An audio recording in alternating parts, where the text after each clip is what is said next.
Hello, I'm Robin and welcome to the Molten Modular DIY Corner. I am going to have a crack at the Befaco Oneiroi.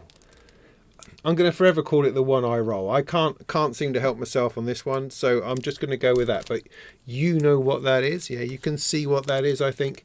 Hopefully that is what we're going to build today. It is a strange, exploratory, experimental, drone-powered, atmospheric sort of mind melding machine. At least that's what I'm told, and I'm quite excited to give it a go because I've just spent a lot of time with the Forge TME VHIC X thingy, and this I believe is of a similar vein, and I'm quite keen to know how they compare with one another. So I'm going to get stuck into this. Hopefully you'll be pleased to hear with not too much talking because there's a lot of soldering to do with this little fella. So I've probably just got to get stuck in and get on with it. That's my plan for today. I have the day to do it in. I hope I won't get too many interruptions. I do have to walk the dog at some point. I mean, yeah, that's definitely a factor. But we will see. We will see where we get to. Just to also say that this is my new, more efficient way of filming DIY videos, where I'm filming it kind of live, so that when I swap between these sorts of things, I'm doing that kind of live, which means I tend to forget from time to time, and I apologize for that if I'm completely on the wrong screen, but it just makes these sorts of videos possible where I can because the editing down afterwards, if you've recorded a 3-hour DIY video, it's just really difficult with multiple camera angles and that kind of thing. So I'm trying to do it in more of a live way, so it takes much less time to edit. So you may get some sniffs and some coughs and some do-overs and that sort of thing. So just so you know, but this is a safe space, and you're very welcome to come and watch me while I give this a go. All right?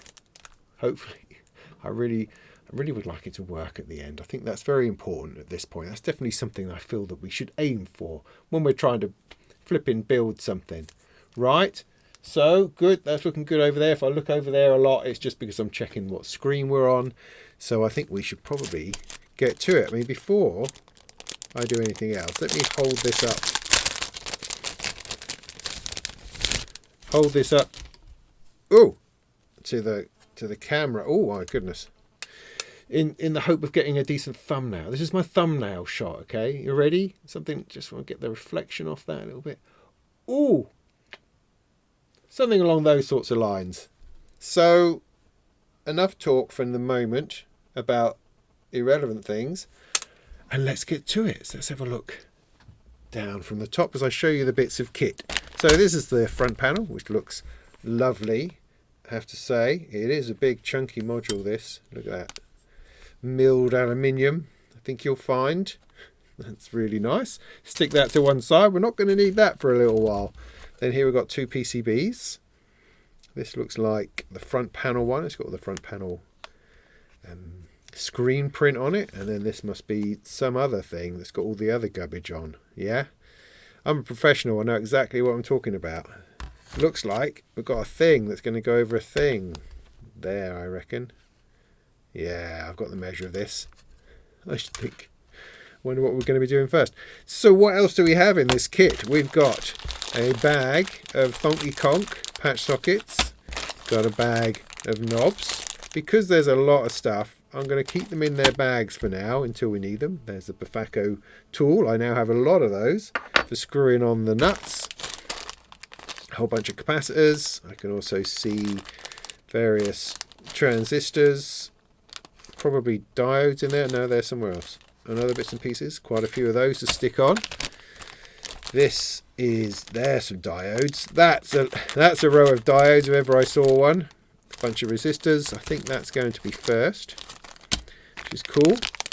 This is that sort of middle control board. It must be the processor. Interesting. Whole bunch of sliders, buttons. I like a good slider. Me. Headers. Knobs. An early sticker, for heaven's sake. and a bunch of chips and chip holders. Great. So we have a load of stuff, right?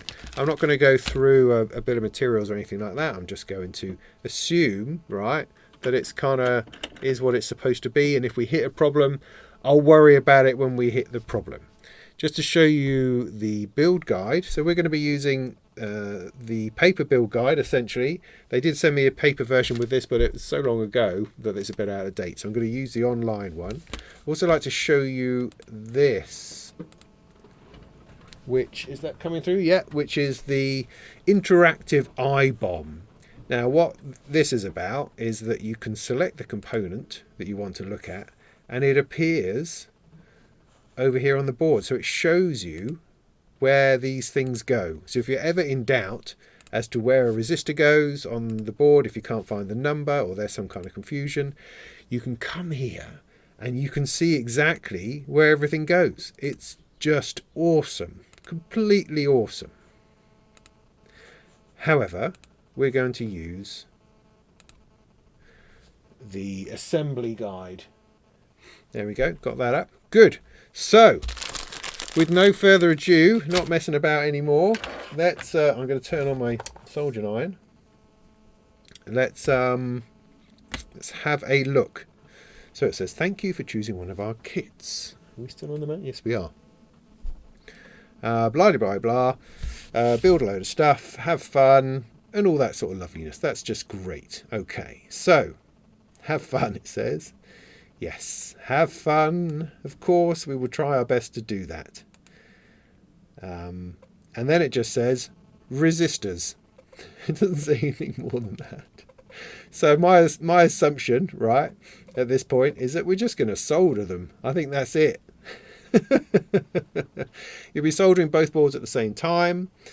Okay, so the key to this is finding all of those bits. Finding all of the numbers on the screen print. Now that is no small feat, because it's quite small, and certainly I can't, there's no hope of me reading this, which is why I always have my these things to hand. These old things my dad found at the back of the garage somewhere. Gosh, I'm going to stay there. Oh, never mind. The other thing is of importance is safety specs, because you don't want solder in your eye. No, you don't want solder in your eye. So I've turned that on. I've got these reels of solder over here. I do tend to use leaded solder. That's just the kind of guy I am. So I try not to lick my fingers when I make my sandwich at lunchtime.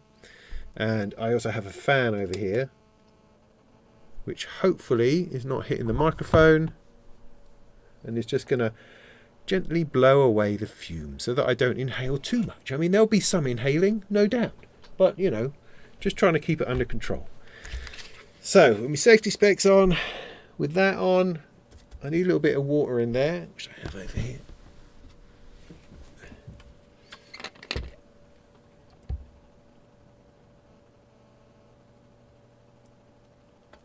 Just a little bit. Now this, as I'm looking at it, everything is small. Everything is small. But I've got a bunch of resistors on that one. Bunch of resistors on this one. Now this tends to be high numbers, so I think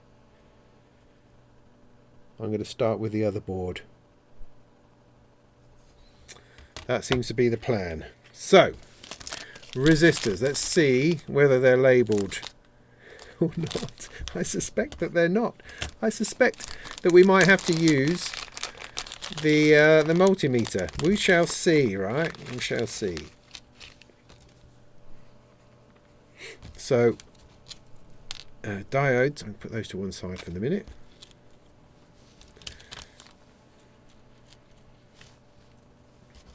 Separate out these resistors.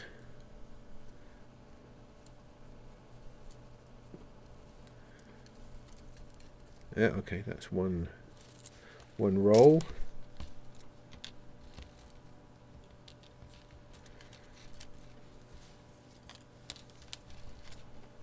And those are two ferrite beads, which I'm going to keep to one side where they're not going to blow away, so I'll need those in a little bit. Oh golly, what am I doing? There's a lot going on here. There's a lot going on. Right, well, I've got more ferrite beads. Oh, okay, they're all going to just magnetize themselves to my surface, that's fine. Those are diodes again, put those over there. Right, lot of stuff. I'm looking for the 100Ks. Now they do have the color code on here, but they also recommend using a multimeter. Can I be asked? Not really. I mean, there's 38 of the hundreds, and it's evident that this is the 38 because there's nothing else that has the same number as these. So I think I'm pretty safe that this is the 38. If we have a look at the color on there, if you can see that, we want brown, black, black, orange, brown. Brown, black, black, orange, brown. There you go. Simple. 100K. All of those. So let's stick all of those in. Maybe we'll solder in batches. Difficult to say. It just depends on how crowded it gets, really. But it does make kind of sense not to do it all at once because it just gets so messy in there. So, good. We're on that. Let's move these to the side until I need them. Now, I'm not necessarily going to talk all the way through this. I might just get on with it. Because, you know, I mean, I might have a difficulty in identifying a resistor, and that's a moment of comedy you can have in your live stream, in your video. But heck, I think we know what all these are going to be. They're very well color coded and labeled, and you can always go by the numbers, as I say. So there's a couple of different ones that have 8, for instance, which are going to be these ones. But you know, you can tell that's got purple in it. You know, that's got brown in it. You know, you can very easily identify them, I believe. So I'm just going to crack all the way through this in one big go. All right, well, let me do the first couple just to show you what I'm doing. So how are we doing this? So you go by the numbers which are on here. So it tells you on the PCB that all of these numbers are 100K. So R1, R2, R3, R4, R26, 28, etc. So that's what you're looking for. So when you're looking to do this, you are looking for those numbers on the board itself. Now they tend to be relatively ordered, so you know, when I say that, I've got R1, R2, it looks like it's going to go in that sort of way and then down and across, so the higher numbers get them to come down the bottom. It tends to work in that way, and that's what we're seeing. So let's make myself some space. So what I do with these, I generally take sort of 4 in my hand, and I put them together like this, and I just bend them all together like that. So there you go, like that, and then I take them and I bend the other side. So I end up with pre-bent resistors. You know, brilliantly done, perfectly done. See that? yeah, all right, yeah, okay. So let's find what we need. 1, 2, 3, and 4. So that's what these are for. So there's 1.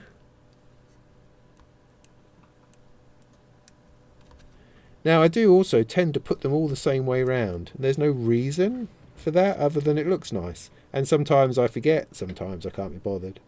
But I do like to. Another thing you can do is you can print out the build guide so that you can cross things off as you do them, which is very good and worthwhile to make sure that you're getting this right. So that's those first 4. Just pull them through, and then when they're underneath, you just splay the legs a little bit so they don't fall out.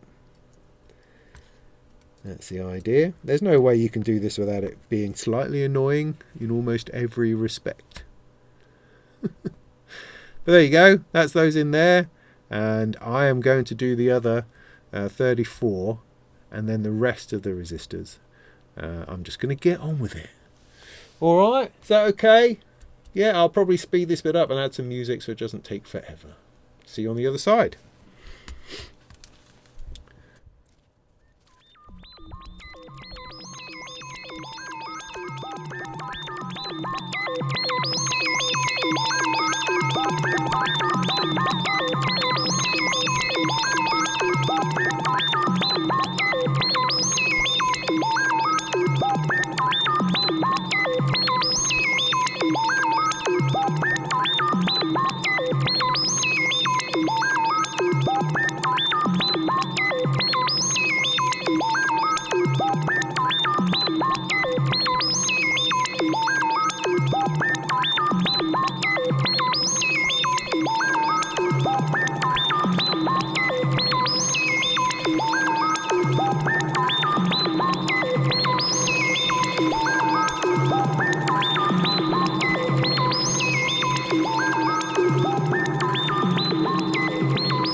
Alrighty, just to stop at this point in order to point a couple of things out.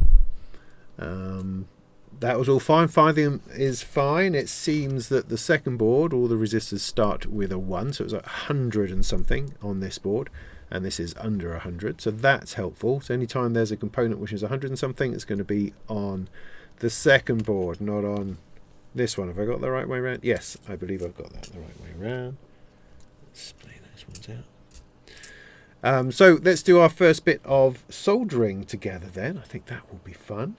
Oh, also I have one left over. Now I've counted the resistors on the board and there's 38 and they're supposed to be 38. So I do have one over, but you know, that's okay. That's useful often in case something goes awry. But keep this to one side because it's possible that I've missed one or there's an extra one or something. So we'll just hang on to that and we'll know if we'll need it because there'll be a spare slot when I've done the rest of it. Yeah.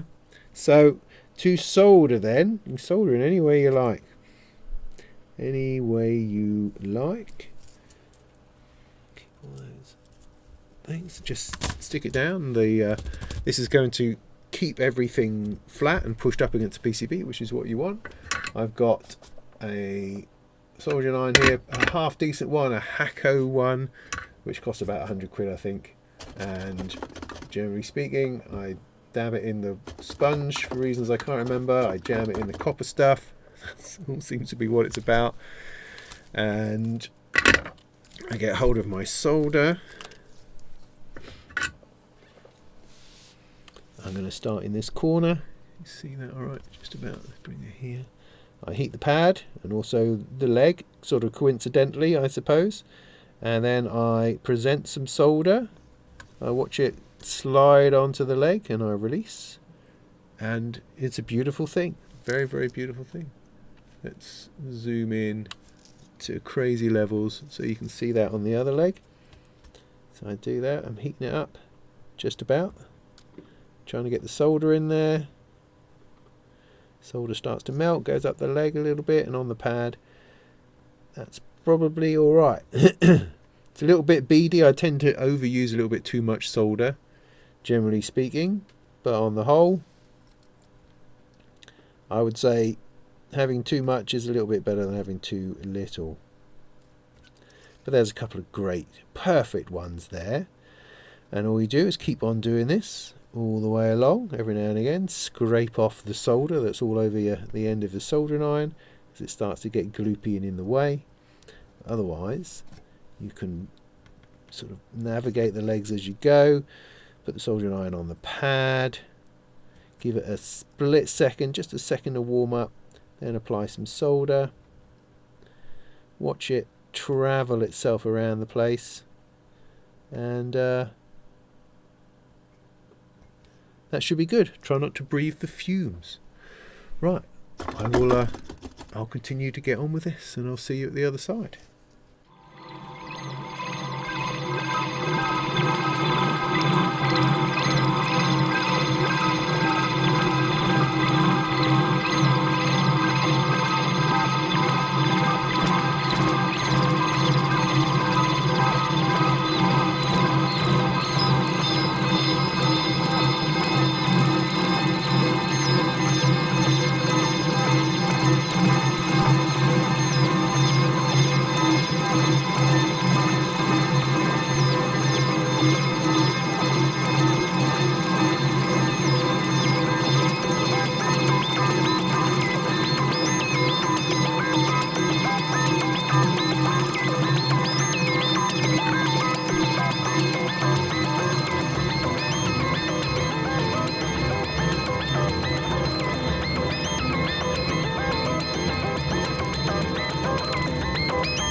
Okay, that is the resistors. Sort of. I've had one or two discrepancies.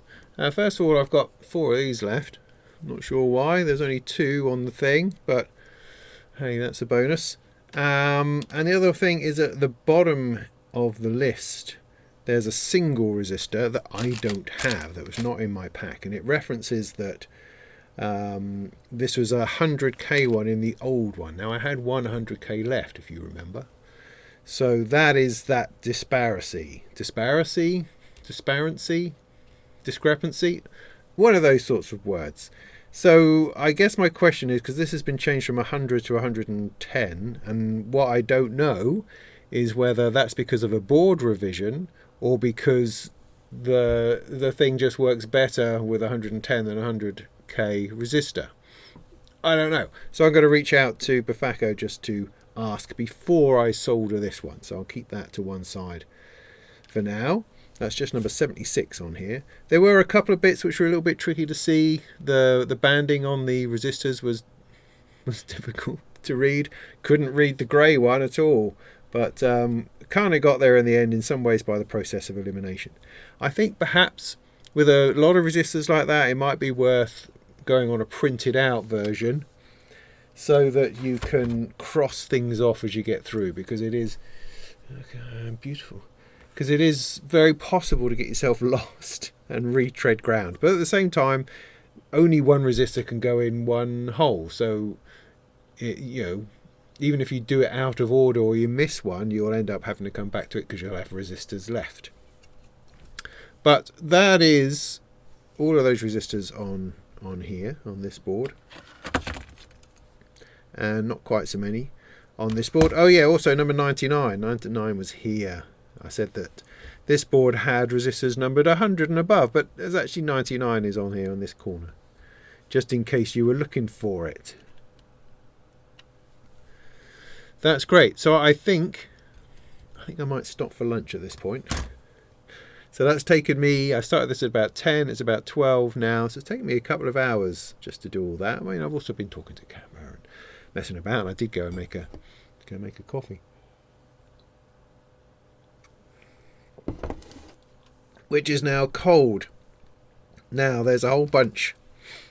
I don't have time, I've got like 10 minutes. I could see if I can get these diodes on just for fun. So these diodes, there's a whole load of the little ones, and there's always a couple of big ones for the power supply. So these are going to go on, I mean, similarly to resistors really, but they're all marked as a D. Where's my thing? Are there any on this bit, this board? Yeah, there's a few. 28, 29. And the big fat ones are on this board. The rest are on here. So yeah, let's give those a go. So what's important about these is that they have an orientation. So I mean, I pull them off the same as I do with resistors. I do that, I bend the legs. Boom, beautiful. So what you're looking at on here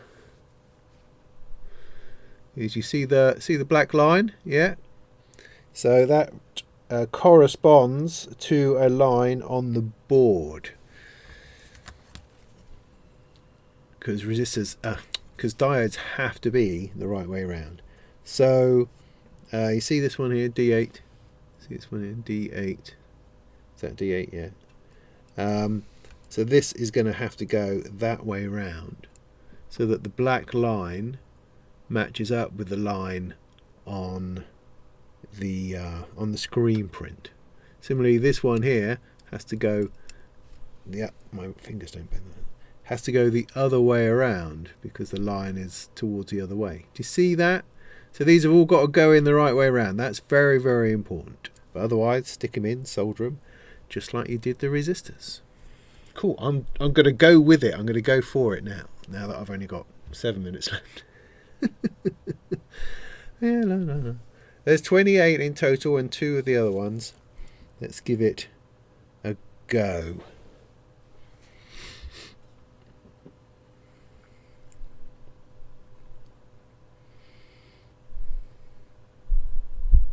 Oh, look. I've just noticed I've missed out a resistor. Resistor 24. Oh, let's rewind. Resistor 24, what was that?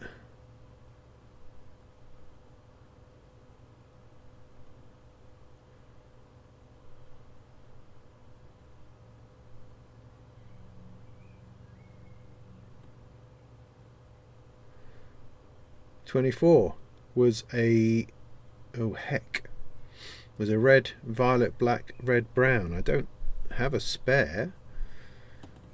That's weird. And there was 4 of those, wasn't there? Oh no!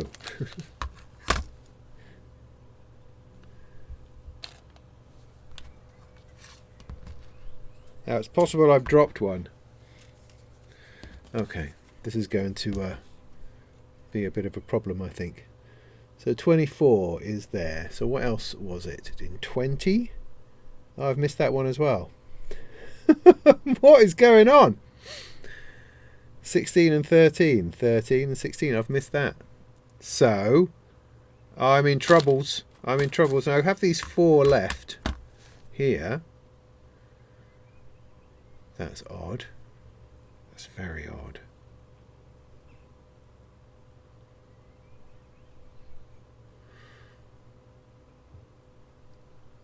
Now these were red, black, black, red. Red, black, black, red, brown. These were the 20k. Red, black, black, red, brown. Yeah. That I've got 6 too many of. Now what I'm missing is 27k. Red, violet, black, red, brown. Oh no, this is going to really poke a hole in what we're doing, isn't it? So that's a whole lot of 4 now. Let's not panic. It's not those. It's probably trapped amongst all these other bags.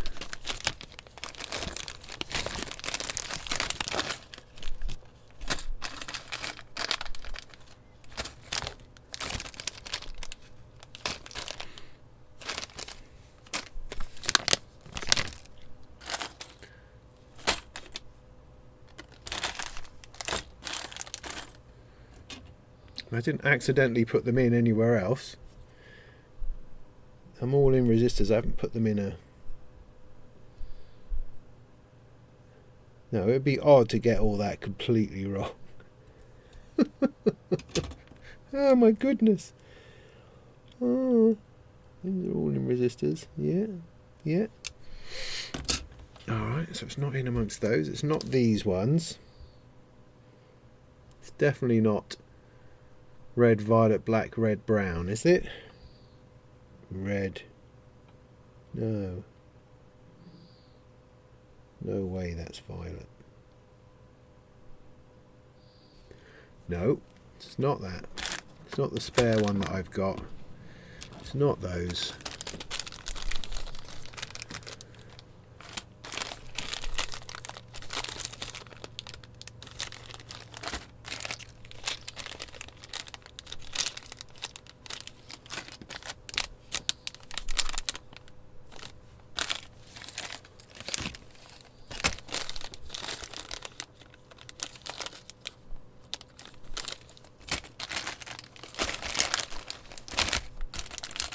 They're not attached to my jumper.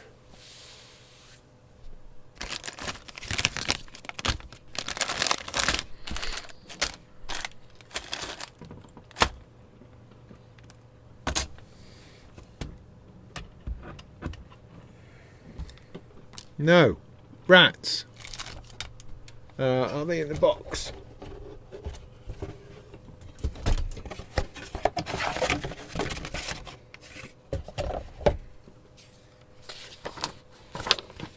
No.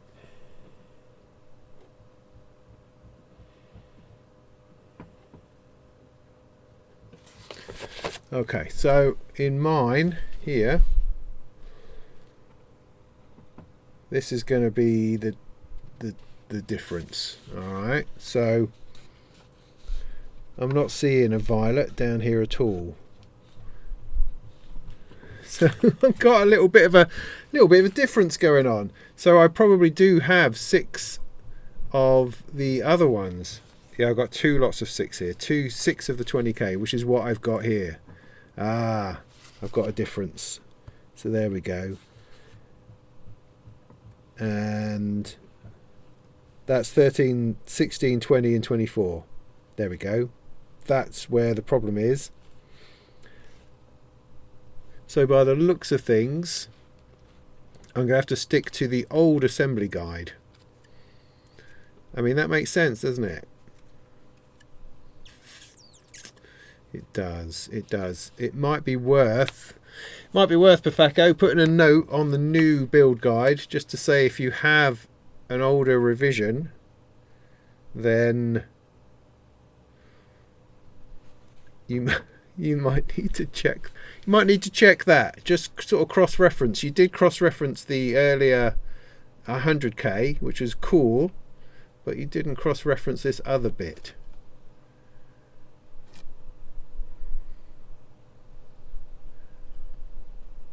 Alright, so I guess I should follow the old one, well, I mean at least to some degree, to get these resistors on here. So let's do that. So I guess the question that's in my mind with this is, have you revised the board, or is there something wrong with the build and these resistors need to be replaced? Well, I don't know. I mean, I can only build with what I've got.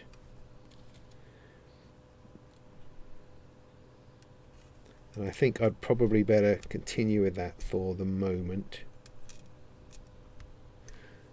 Or maybe, heck, I'll put these in and I won't solder them just yet. And I will take this as the break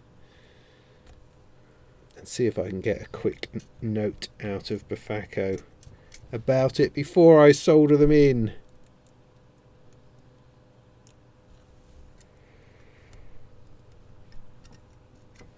So the other one is this one, the 76.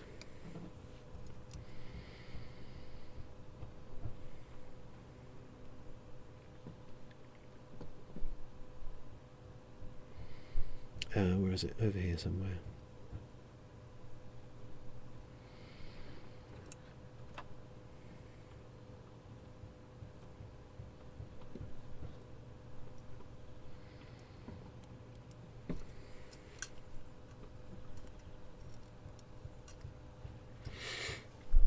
Cool. So I'm going to keep that to hand, and I will, because it's time, I've got to go and do something else.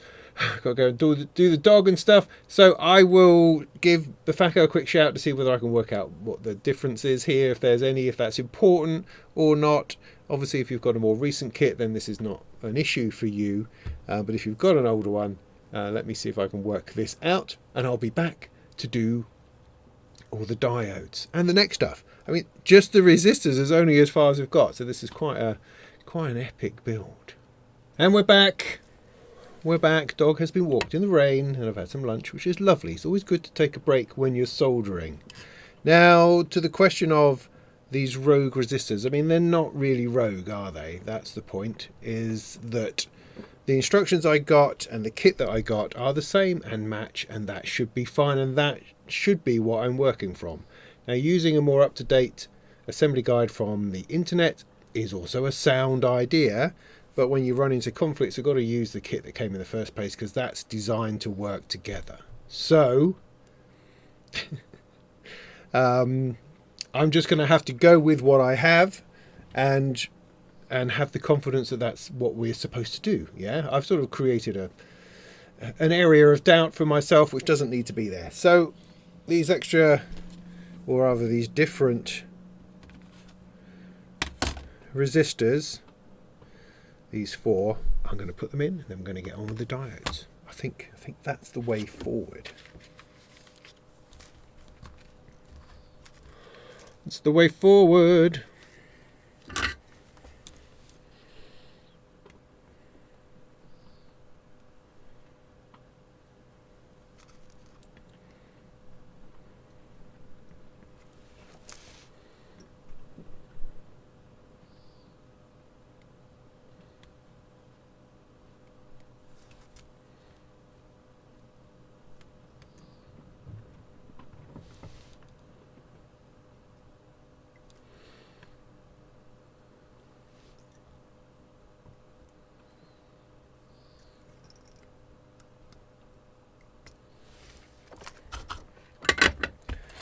snip those off and we're done.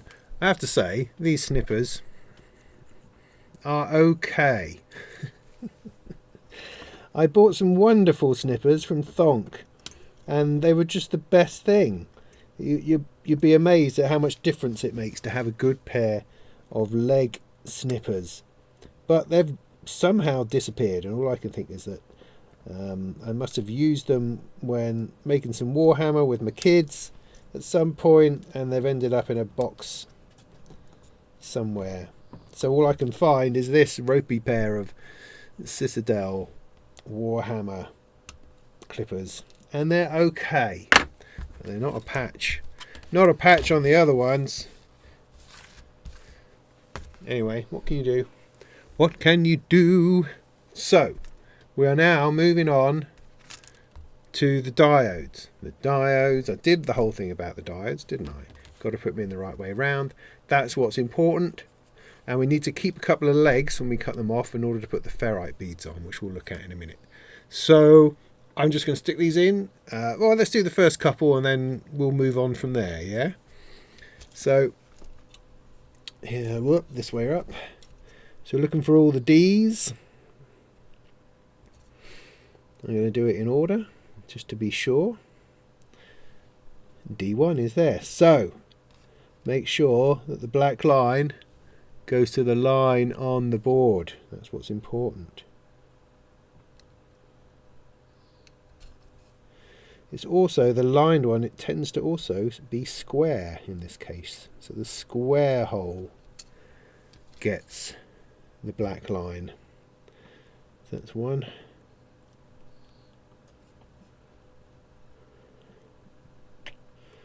Cannot find two. It's four. Come on.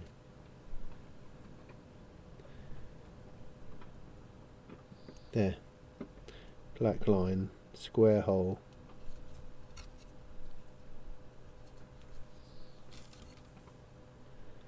Three.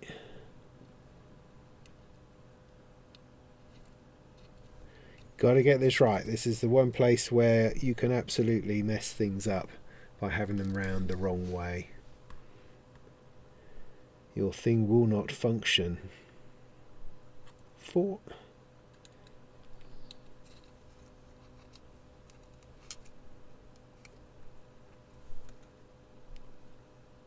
Yeah, all good. They're all facing the same way at the moment, which is good to know. That's not the case later on. But those ones are. Let's do a load more. I will see you on the other end.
Right, next up is the Ferrite Beads. So there should be 5. These are these tiny little jokers here. What are they? Who knows? Something to do with electrical interference or some such. Anyway, they don't have their own legs, so you borrow legs that you've already previously cut and use those. That's the way this works. So you just do that, right? It's not hard. It's very simple. Now these should be on the board as F.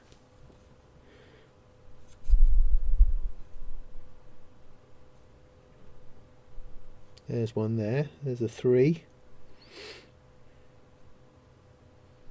2 either side of the power. That makes kind of sense.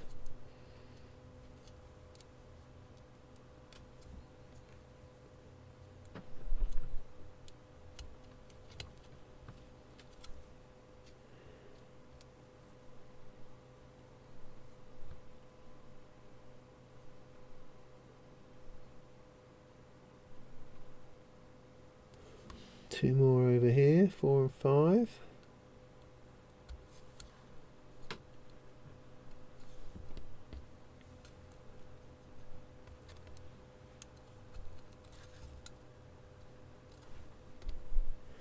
And then there's 1.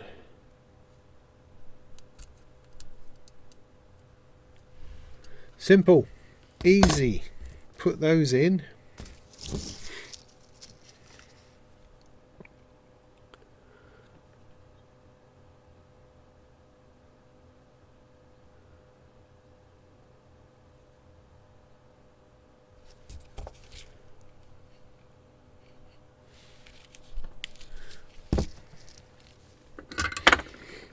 Now this is some sort of new solder I got recently, and it's interesting how different it feels to the previous lot. I think what I've decided in my infinite knowledge and experience of such things is that it just has less flux in it, because the solder is just simply not flowing quite as easily as it was with my previous solder, and everything else I'm doing is the same, you know. So there just doesn't seem to be quite as much flux coming off, sort of bubbling away, vapors, those sorts of things. So either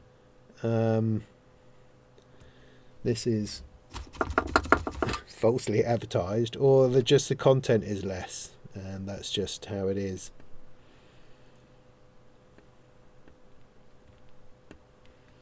But it's just not as easy as it was, which is very mysterious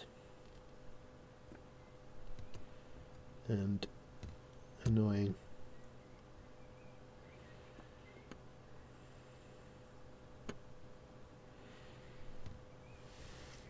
And I might even have to resort to adding more with like a flux pen or some such. Can you believe? Now there should be 1, 2, 3, 4. Should be another one of these, shouldn't there? 1, 2, 3. Yeah, there.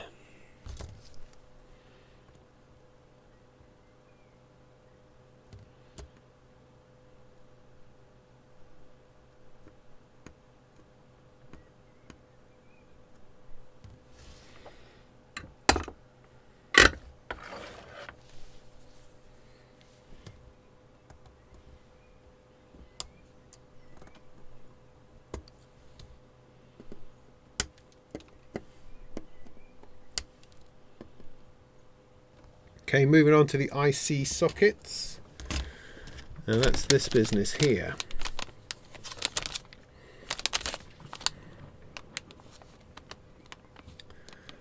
Got to be orientated properly to do with the notch. There's 11. Wow. Cool.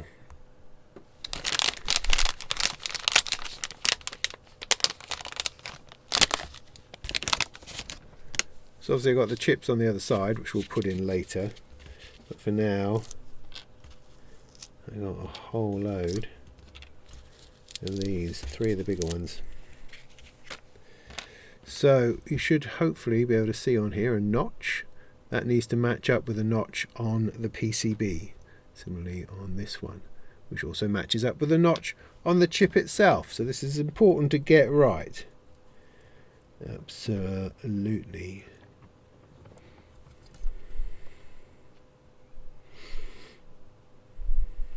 So these are ICs, they're called, and there's also some MXs.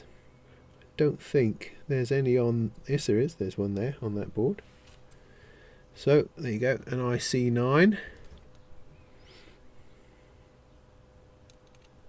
I'll put that there while I'm holding this. I don't think there's anything else on here.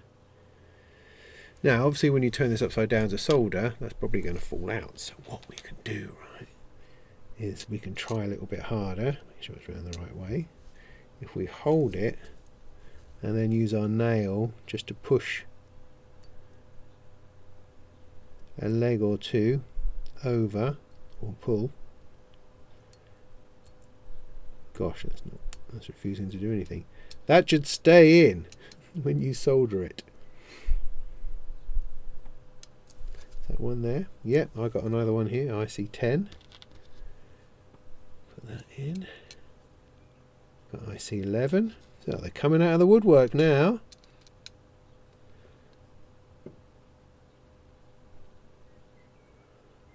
So what was that? 9, 10 and 11. So on here I've got 7, 8. Yeah, so this is all the ones that are on here. So again, although obviously I've just put 2 in, so I'm going to have to hold on to that. I push that down. Push that down. When you can tape them up, there's all sorts of ways that people suggest doing that. That just holds it in enough, I find. So when I place it down flat, it's going to push through and we're going to be able to solder it successfully. So I'm going to do this little bunch here before I then do some more on the other PCB. Now generally speaking, I would solder one leg. So I would put solder on it, I would hold it down, make sure it's flat, release. Do one leg, put solder on, hold it down, release. One leg,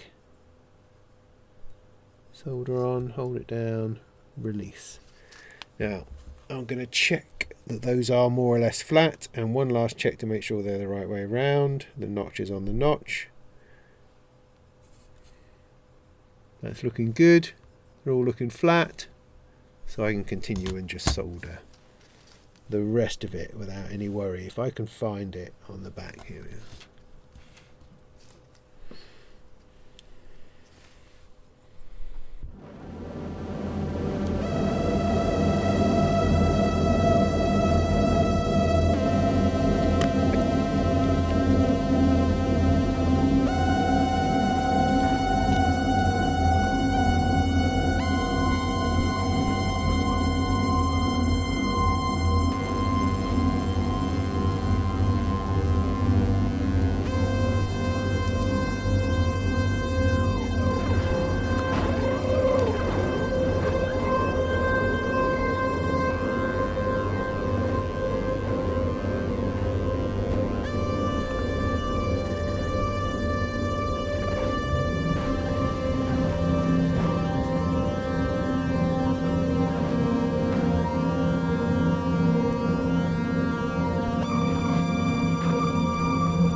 Good.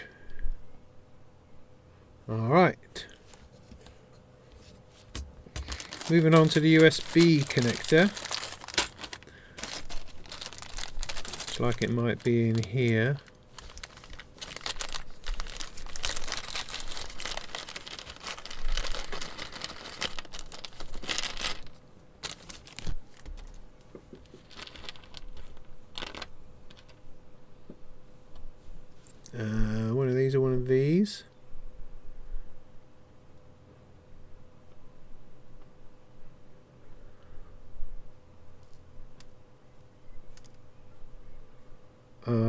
USB connector. That's not any of those. What does a USB connector look like?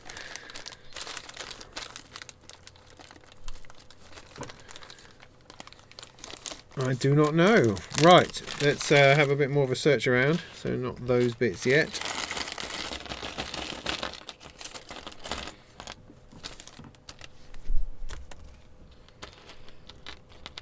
Switches. Other bits and pieces. No, don't think it's in those.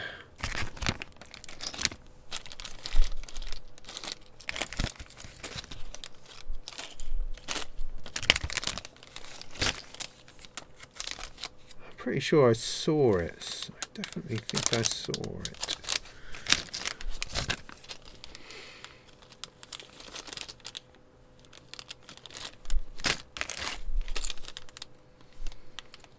There. Okay.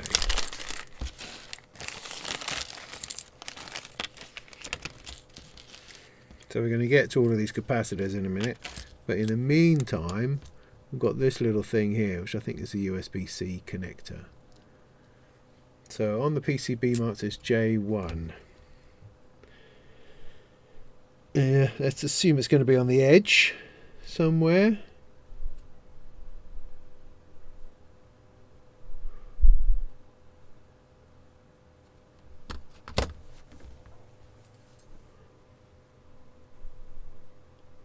J1 there. See that?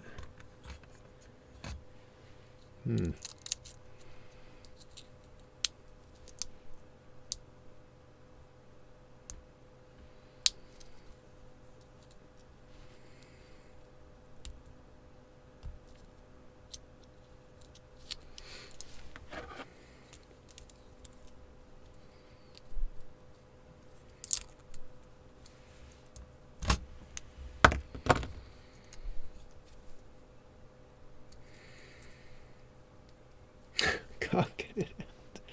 I cannot get it out. Okay. So looking at this little bugger here, this little thing.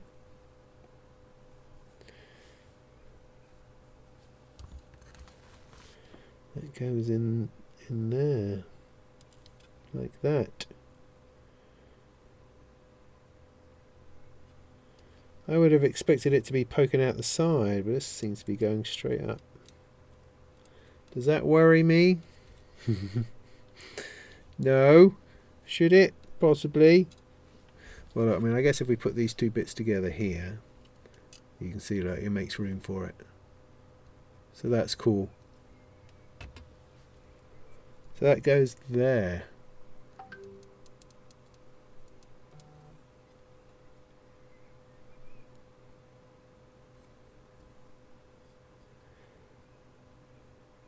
I think I'm just going to try to solder it.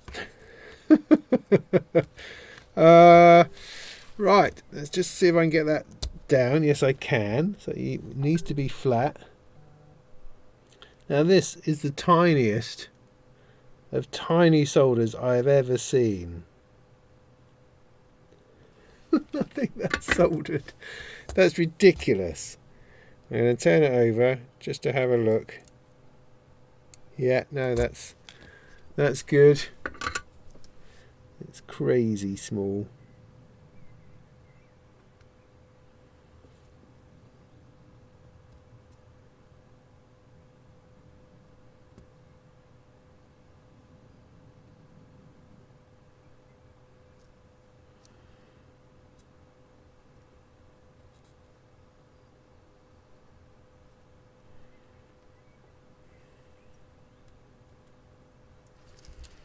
Two on this side to do.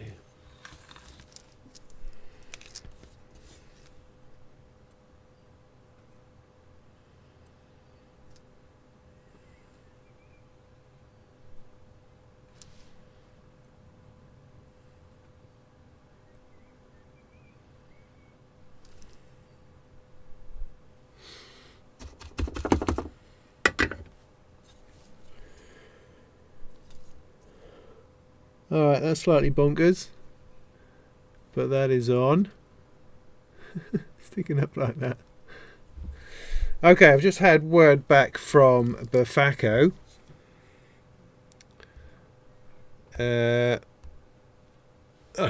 So yes, I've just had word back from Befaco, and they say that the new values on those resistors is desirable but not essential. So if I've built it with the ones that came with it, that's completely fine.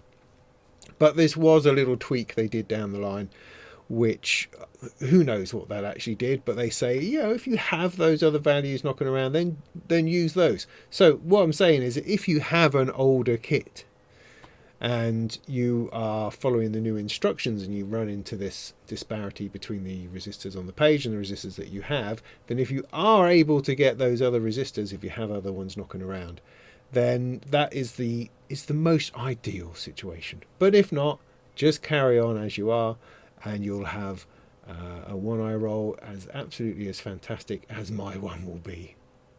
All right, good to know. Thanks, Befaco, for getting back to me. That's always appreciated. Now, what am I doing? Oh yeah, I'm putting this ridiculous USB connector on. All right, did that. Now it's time for capacitors. So this is going to be a whole load of stuff. Now these are these sorts of capacitors. Now these are not charged, I think. These are not electrolytic. Let me just check. Are they going to have those separately? Yeah, they'll do those separately. So these are not these type, not these ones. We'll do those ones in a minute. Put those to one side. It's these little beady ones. It doesn't matter which way around they go. The most annoying thing is getting them out of this. Oops. Is getting them out of the cardboard. It's immensely annoying, I find.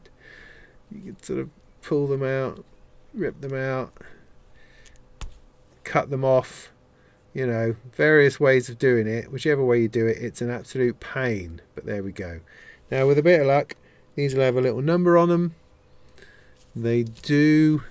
Am I on the right thing? No, I'm not. See, that happens. So here we are, back with the capacitors. They have a little number on. 104. See that? That's going to be most of them. And there'll be a few others alongside. But as I was saying, trying to get them out of this thing here, I find very, very annoying. You can try ripping off the tape. There's 34 of these, is there? I don't know that really helps. You just end up with bits of tape all over the legs. I have done this with a pair of pliers previously, and that's worked quite well. You just obviously don't want to crush anything. So maybe that's not a good idea. It's stuck to it now. So maybe, I don't know, maybe you do it across the legs like that. No, that looks like I'm just going to, that looks like I'm just going to break it. So let's not do that. Just going to have to weather it. Just going to have to pull on the buggers and just deal with it. That's what you're going to have to do.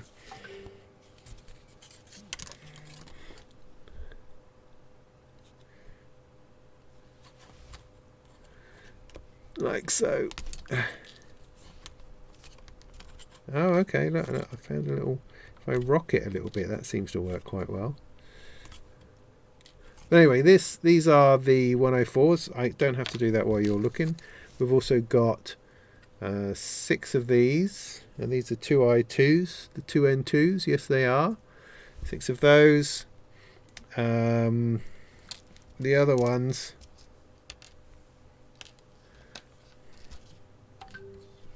are going to be these flat things. I should have 6 100s, which have got 10 written on it. So that's a 10. So that's a 1. And there's 2 of those. That's a 10.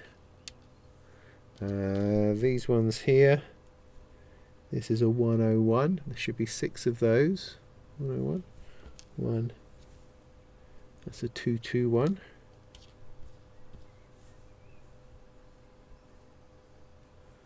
2, 3, 4, 2, 2, 1, 5, 6, There's 2 of those, 2 10s, 6 of those, 6 of those.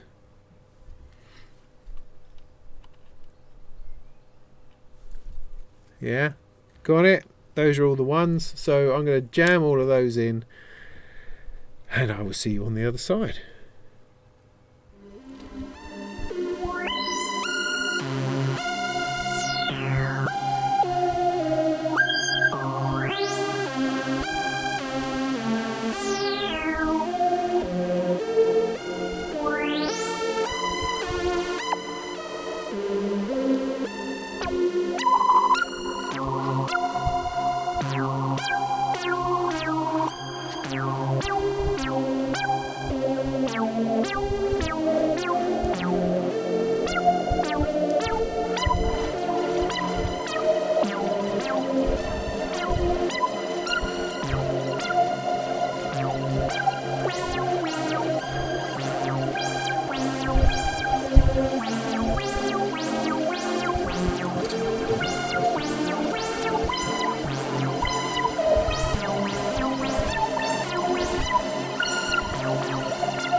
Just to say, it's thundering and lightning outside, which in my experience means that we're about to lose power.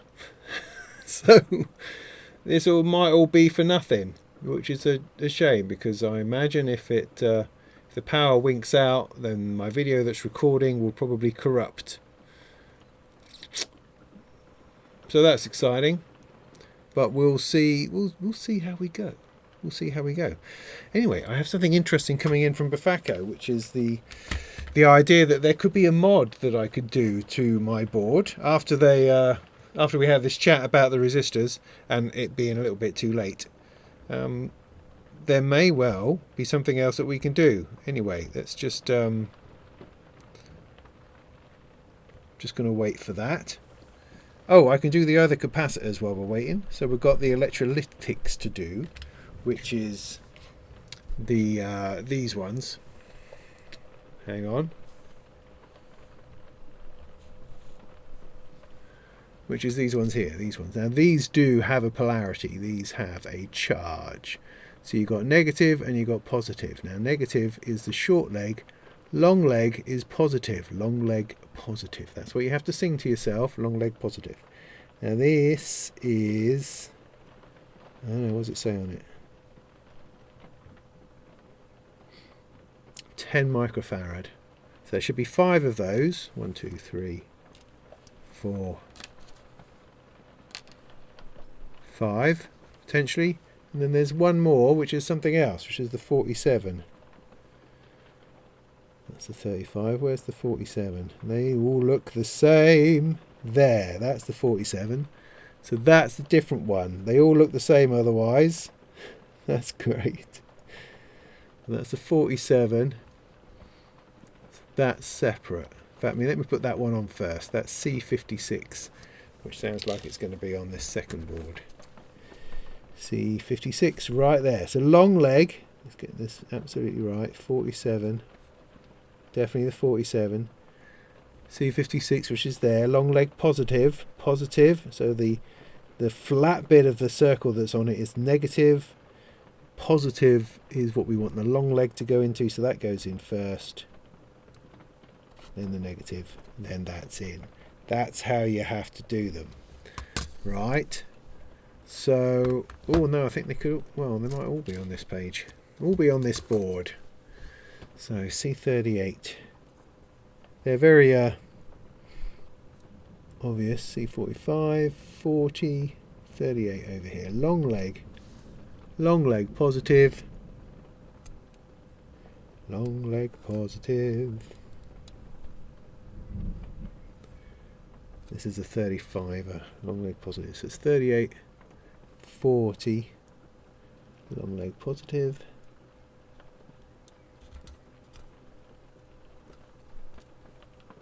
45, long leg positive,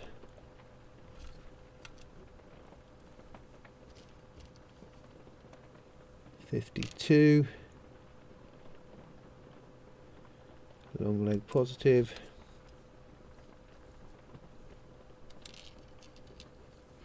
1 more,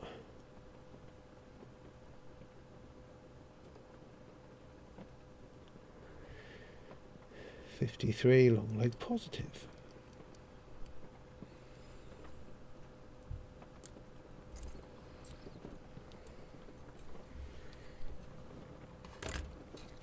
So I'm going to solder.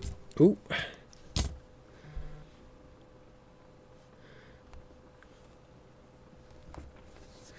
Let's have a look.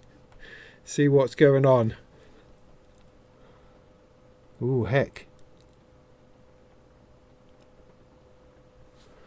Right. So, what are we on there? So what have I got? I've got here on this diagram where I should be putting some extra capacitors. Now these are, as I understand it, 104s, 100 nanofarad.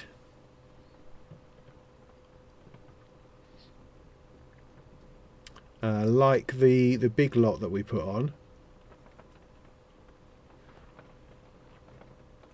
And these are going on these bits here. Now I'm going to have to see if I can work this out. So it's on this board, this way round. Definitely need to be on the other side. Right. That's tricky to see. But there.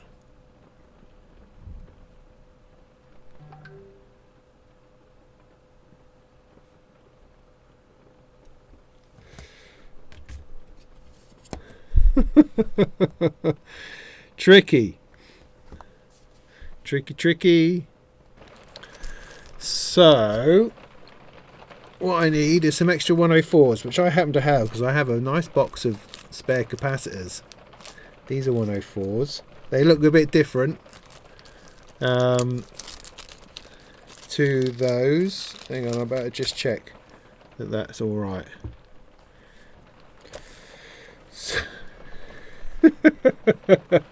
Right, so what I'm trying to do, get this the right way around. Let's get this right onto there. I need to make the legs shorter, apparently. So, and then solder that onto the stove. All right, fascinating. More or less. All right, I'm going to cut the legs off. Right, so let's bring this in nice and close. See if I can show you this. So the first one, let me get the picture up again. No, come on.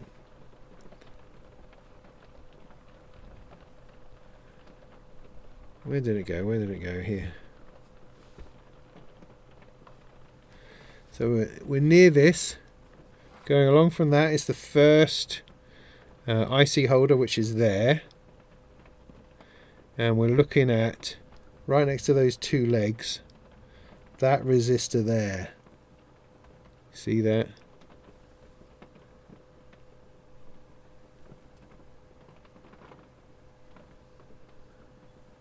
That's the one. So what I'm going to need to do, I'm going to need to heat it, get that on there.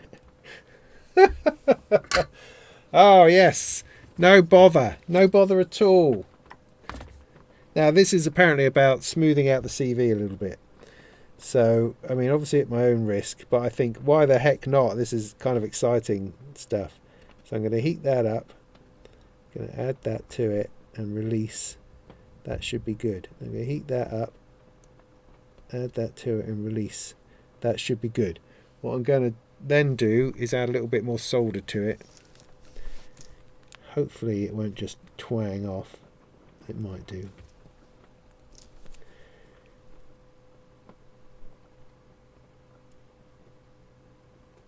Just going to try to get in there a little bit more. Yes. Oh yes. That was good. Yeah. Alright. Alright. Yeah. Pleased with that. Pleased with that. And then it needs to lay flat. This is ridiculous. No, it's not. Then on the other one, the other place is opposite sides. There and there. Same deal. Same deal, right? So I've got another 104. Cut the legs off.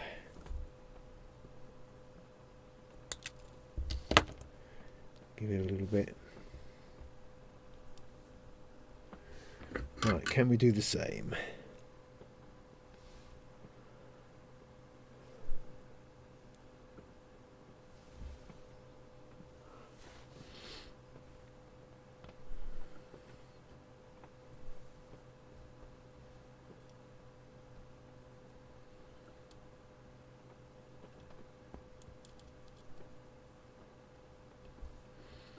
Now I do have a little bit of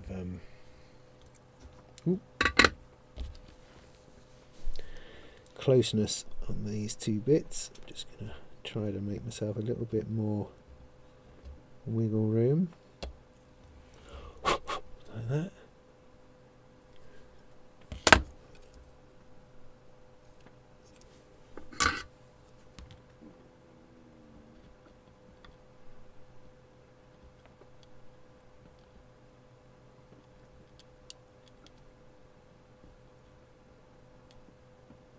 Okay, that's good.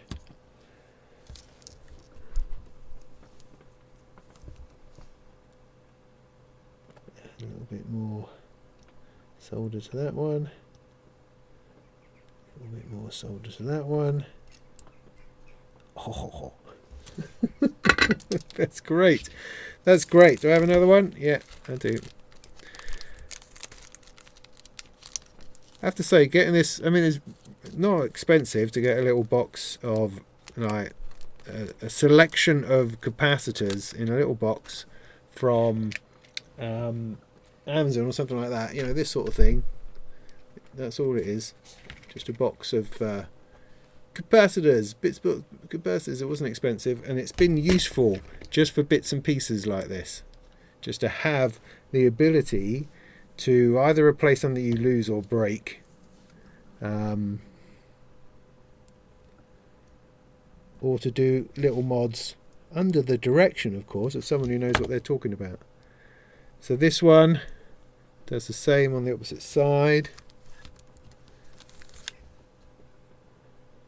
Here. I'm going to have to go left-handed again.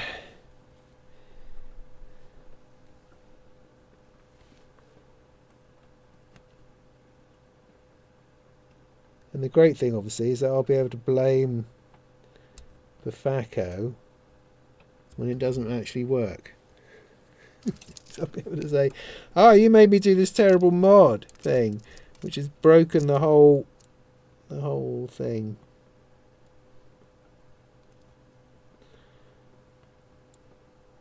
Okay, good. Now I don't really want that one poking out of the edge. I didn't think that through, did I? Am I going to have to fold that the other way? Or is that going to be alright? I don't know. I might have to do some... I don't know. Anyway, I'm going to send a picture through to Manu at Befaco.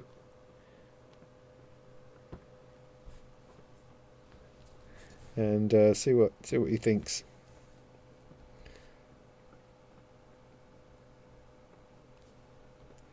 Ta-da!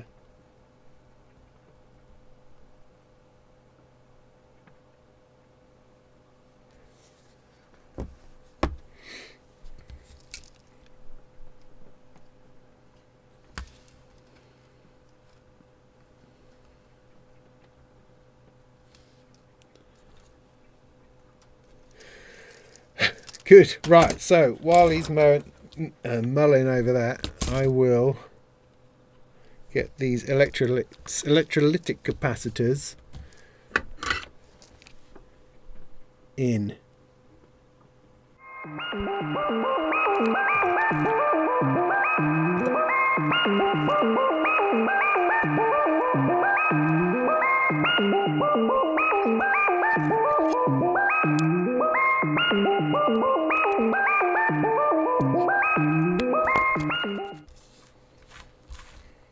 Right, so they're suggesting I need to make this one shorter because it shouldn't be sticking out of the board like that, you dipstick. Right, let's see if I can unsolder it. Okay.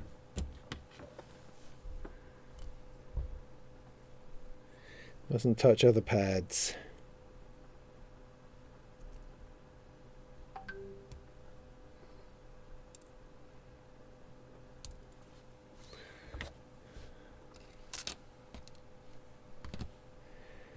Mustn't touch other pads. So I have to do a little bit of bending. Right, so where was this going? This was going to there. Let's play that apart a little bit more.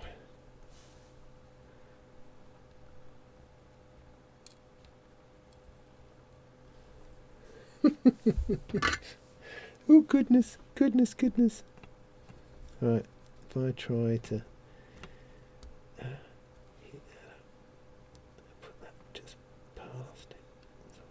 there.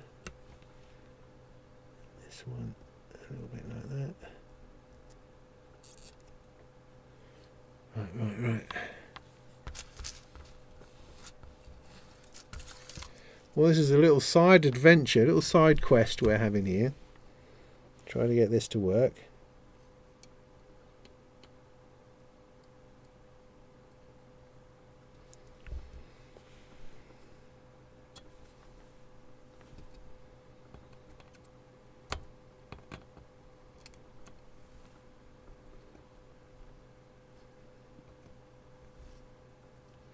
Okay.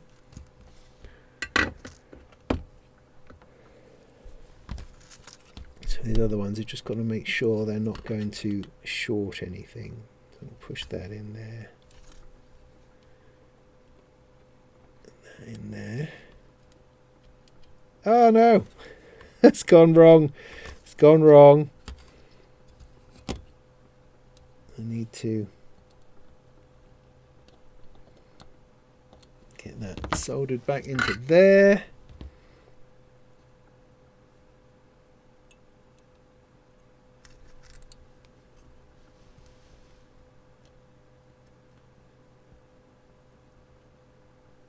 Okay. Oh, that should be alright. Should be alright. No problem. That's not going to be the source of anything terrible. Right. More to do. More to do. Voltage reference and transistors. So we did all the electrolytics. I put all that in. Did I not show you that? Is it on this one here? See, they're all good. They're all good on there. Like so. Lovely job, lovely job.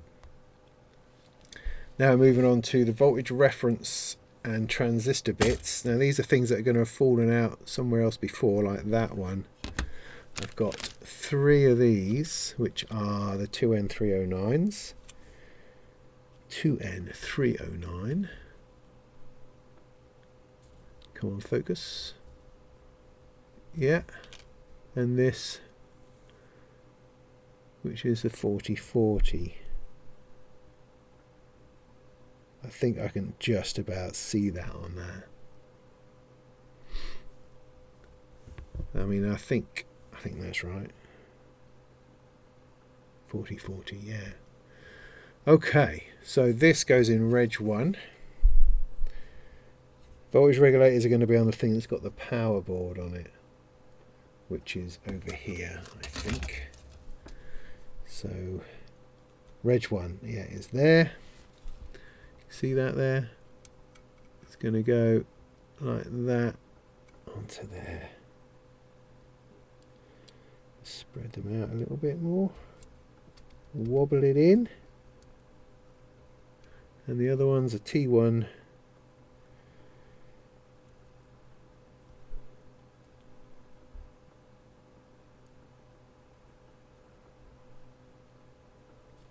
No, that's not on that board. T1, T3. Okay.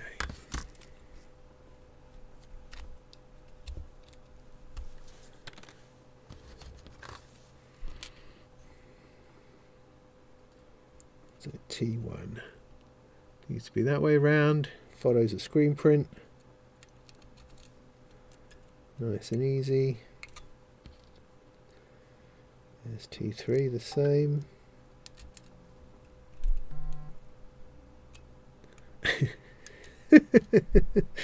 They sent me a well done sticker. That's very, very, very cute.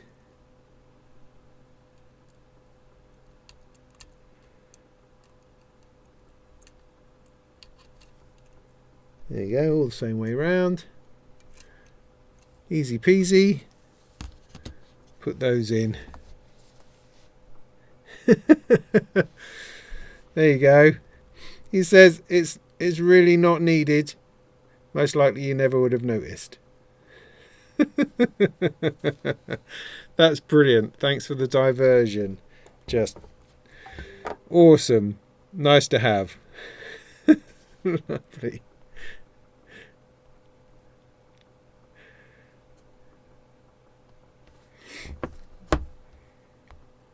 Okay. So I did all of that putting in stuff on the wrong screen, but never mind. Here we are. Back to this again. So they all went in. You see, yeah, 1, 2, 3, and I'm going to solder those. Nice big solder pads, like that. Always like that. That's good.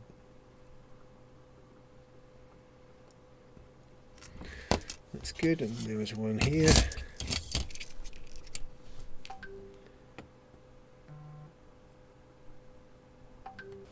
Okay. There was another one. Look at all these. These are resistors. Now, I've got to see if I can pull out 110k. This is nuts.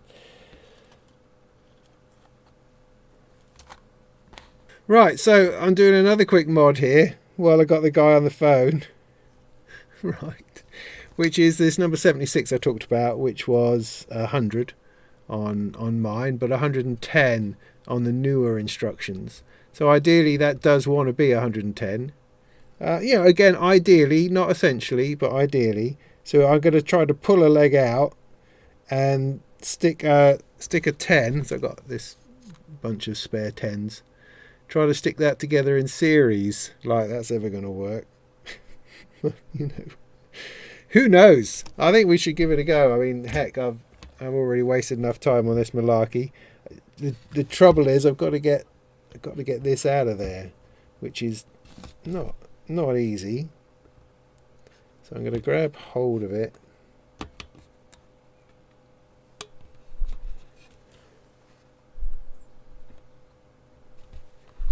I need to get some leverage, and then I'm going to try to desolder. So I've got this. What is going on here? So let's make this wider. Wider. So 76, which is this one. So I'm going to attempt to apply heat to there and then pull that out. Have I achieved that? Yeah, I kind of have. Messed that up a little. Messed it up a little bit, but let me pull that out. Other than a little bit of damage to the casing of the resistor. Is that important? Who can tell? Let's bring that up to there. 76. I am in the right one, right? Good. So I'm going to try to solder sucker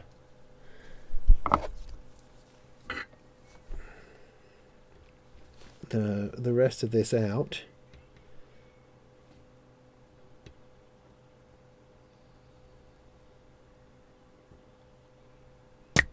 Yes, look at that. Left myself a hole, so I can then get a 10, which is one of these. This is a managed drawing, by the way. Fantastic. So, what am I doing? Come on, concentrate. Oh, I think the whole thing's fallen out. No, it isn't. It's there. It's there. It's there. So I'm going to stick that through, and then I'm going to wire the two together. So let me solder that first.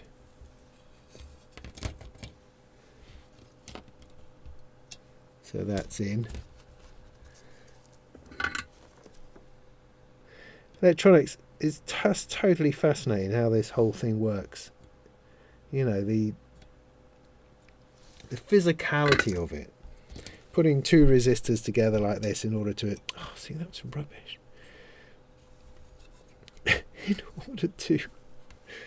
in order to get to a different value. Right, so I'm gonna attempt to pull this through a bit more while heating up. That's better. Okay. Come on, come on. So I've now got that I want to put together with this other one without it breaking. So on there, like that. Lots of solder. Somehow. Big globule.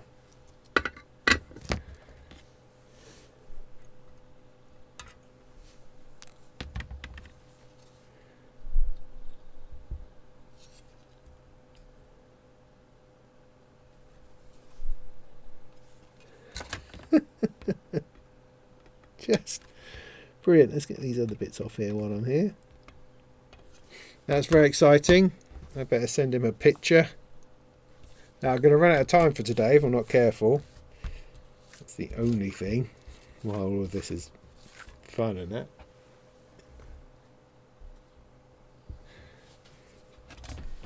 Good, good. Right. So we did the voltage thing there. Need to cut those legs off as well. So much for my easy to edit video. I've now got a whole load of stops and starts to sort out. Went up my sleeve. Right, what's next? Socket connectors. Alright, there's a whole bunch of these. So this says place the socket connectors on the control board. You know, I don't know which one of those is what. I mean, this is, which is the control board? I mean, I guess it will obviously become obvious because this is the place that's got all these bits on. So it must be these. double check they're all perfectly straight. Right, so with this, it's got to be all these jokers.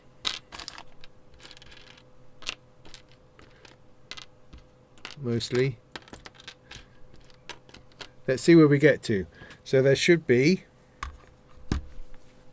3 2x3s. 2x3s. 1, 2, 3. 2 2x4s. It's a 2x4. That's a 2x4.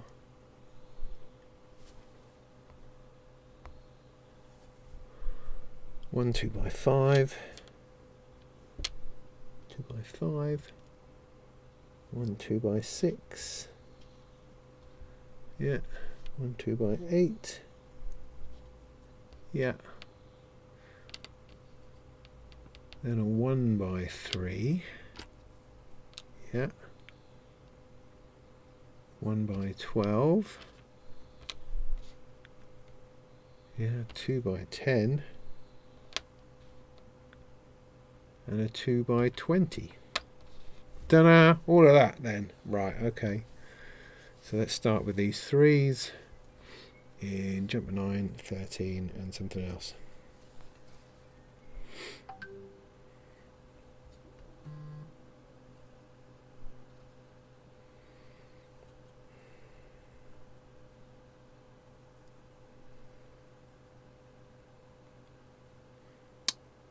Yeah. Not on this board. Must be the other board. Maybe the pointy bits go on that board. Right, okay. So the sockets are going on here. So jumper 9. Now these don't have an orientation. And the legs are too thick to bend. So we're going to do a little bit of shenanigans for this. 13 and 16. See where these reside. See, there's 16 there. It's going to make that difficult. 13 is there.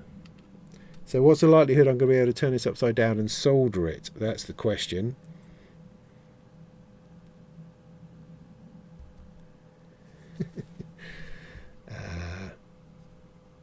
Probably not that great. In which case I'm going to put some more on, and then I'm going to put something on it to try to turn it over.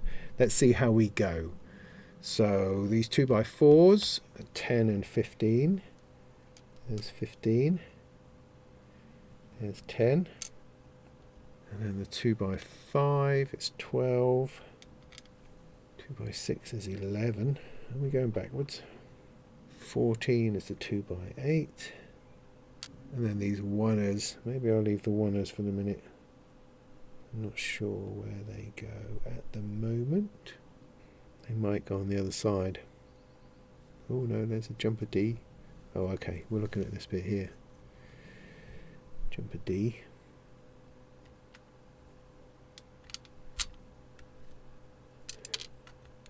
Oops.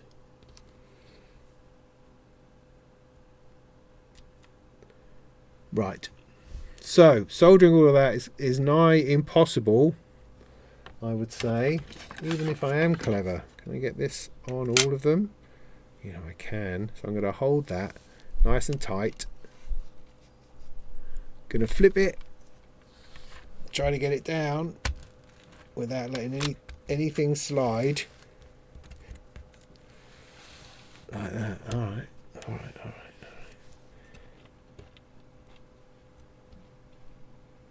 Okay, so I want to be doing single legs on each of them and then turning over again to check to make sure that it's good, that it's straight and flush.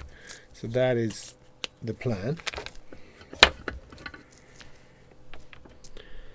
So I need to make sure it pushes through. Now this one over here has fallen off the edge. Those two have fallen off the edge. I'm going to worry about those in a minute, because I've still got the plate bit underneath. If I try to pull that out, other things might fall out. So I'm going to use it as it is and then worry about the two that have not quite matched up. I'm going to push down here, make sure that's flat.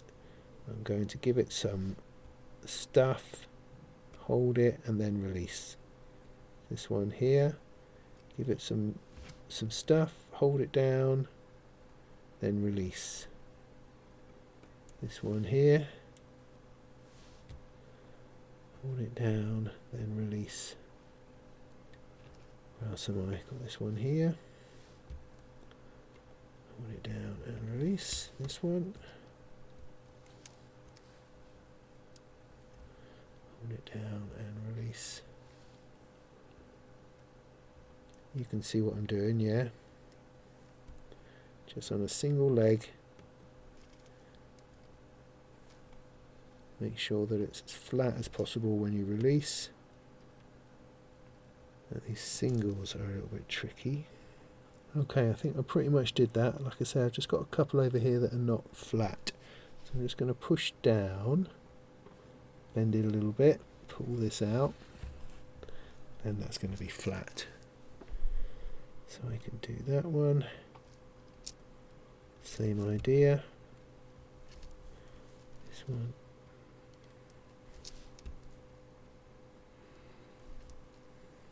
Good. I think that's all of them.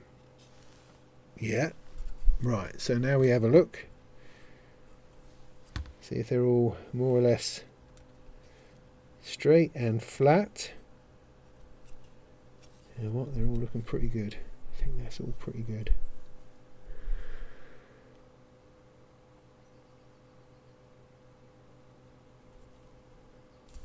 So I will solder the rest of it.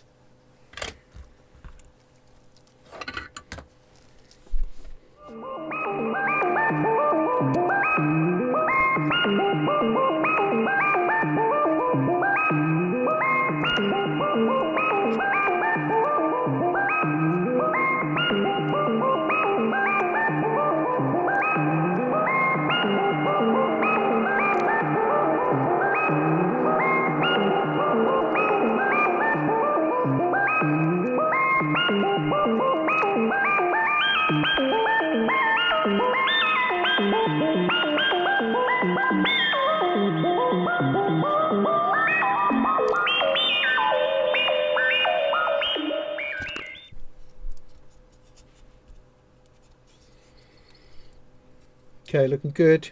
Looking good. Looking good. Next, pin headers. Right, this is back on the main board, so they're all going to marry up with these apparently. Place and solder the pin headers. Shorter pins you are soldering.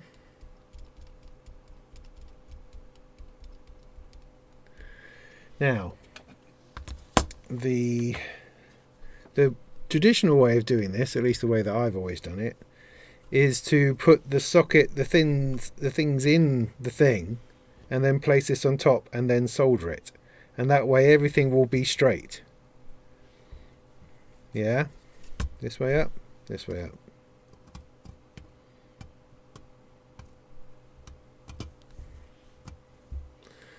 Or something. I don't really know. How does this work out? How does this marry up? Does it marry up that way around? Yeah. Oh yeah, it's going to go like that. Because if I place the pins in here, like so, if I don't get that right, then it's going to be very difficult for me to marry the two things together. Whereas if I put them in the sockets and then solder this, put this on top and then solder it, I'm going to have more chance of it being right because I'm going to have it in place and then I'm going to pull it out. Does that make sense? Yeah. So I think that's what I'll do. So what you want is the short bits are going to go through the board. So it's essentially going to go on the board like this. But I'm going to do it upside down into here. That's my plan, right? And I might be crazy. We might not. So it's going to go this way up into there, like so, with every opportunity to stab your fingers, which is nice. So there's 3 of these ones, 2 of the 2x4s, 1 5, 1 6, 1 8. Oh, I did the 8. So these ones here. Okay, so let's let's try to do that. So this is a 4. That's going to go in there, I think. This is a 3. Going to go in there. This is a 3. Go in there. This is a 4. Another 3. A 5. And a 6. So then, see, all of these would have to go this way around, so it needs to be this way up. This should just fit beautifully. No, this is the flaw in my whole plan, right? There you go. That fits on there lovely. I think that's the way to do it. So I can now just solder these and then I'll be able to pull it apart. Well, hopefully. And it'll all be beautiful. It'll all be beautiful. Yeah? Are you with me? So these all sticking through here. So sod it. Let's just do that. Let's just do that. Time is too short.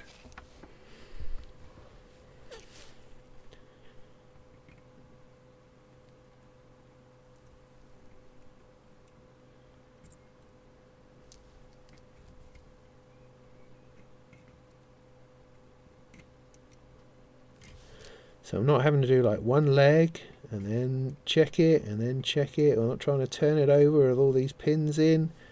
It's in situ, totally brilliant. Only problem I could possibly have is the difficulty of taking it apart afterwards.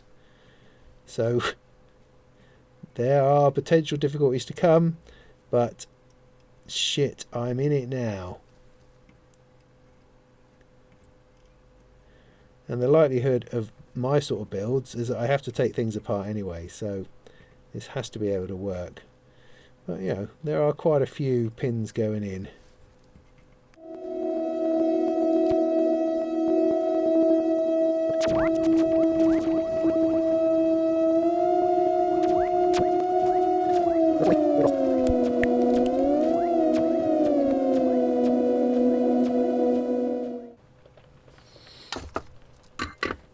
Right, so what I hope to be able to do at this point is then separate it. So very carefully I'm just going to rock it in places in order to now pull it apart just carefully. This is why, exactly why they don't tell you to do this.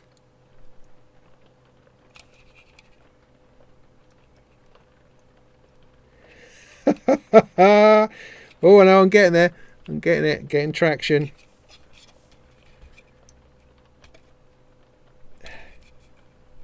Ooh. Okay, good. I did it. Right? Everything worked beautifully. But yeah, maybe do what they say rather than what I say at the end of the day. Right, pin headers owl board. Oh, wow.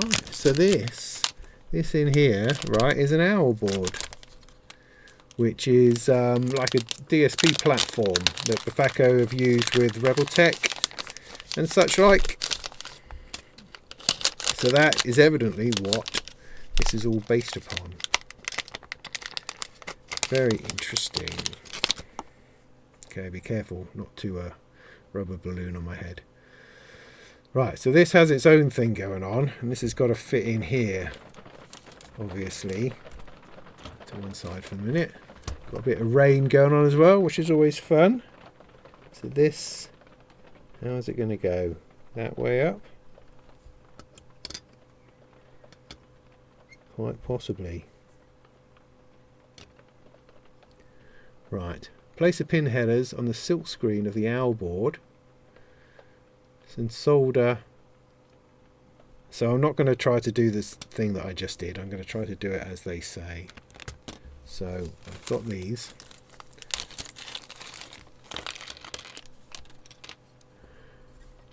Got to do it this way round because that's the way it was going to marry up. So I've got a big long. Oh, that's far too long. So my assumption is that we're going to have to cut these down. So I've got 1 by 3. Let's do that to start with. I have no idea where you put that. 1x3 goes around the corner. So you've got 1, 2 from that bit. Then it must be there. Alright, you might need a picture of this. Oh look, there is a picture of this. There you go. So the 1x3 doesn't go there. That's the 1x4. Really? Yeah, alright. So the 1x3 goes over there. So this is what I'm looking at in the manual. Gives you a good picture of where it is you're putting things. So the 1x4 goes over here. Then I've got a 2x7 which goes along 1.3 like that. And I should have a 1x12, a 1x16 and a 1x20.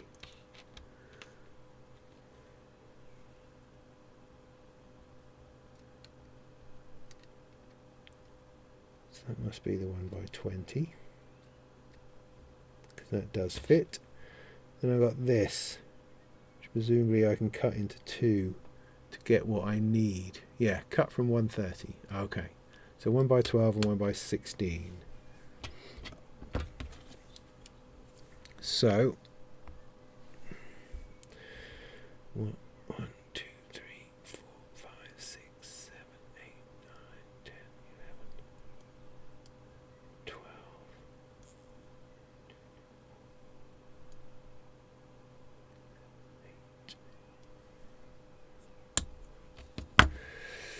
Just gotta do it. So this goes here.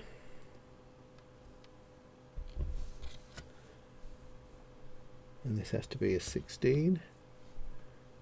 So 3, 4, 5, 6, 7, 8, 9, 10, 11, 12, 13, 14, 16.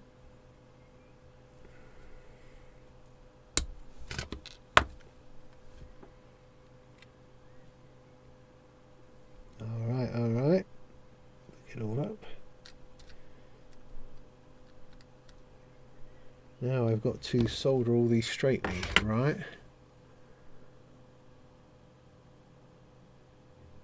Double check they're perfectly straight, solder the pins. To ensure correct alignment, you can attach the OWL to the control board before soldering. See, okay, that's what I did. That's what I did before, and it's suggesting it does it here. So we're gonna give that a go.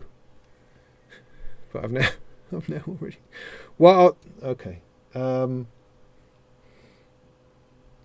So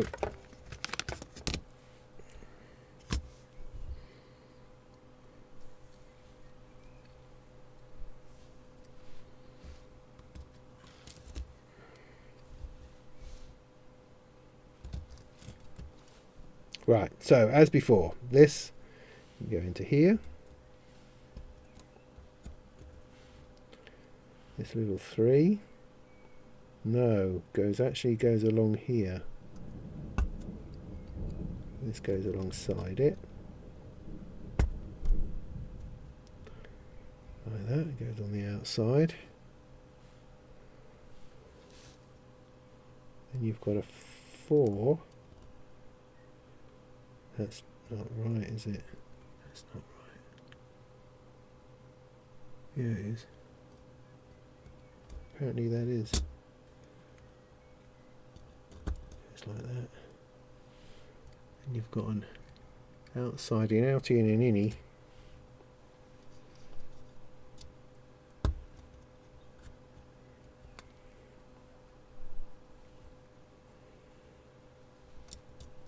Just got to make sure you get them in the right place.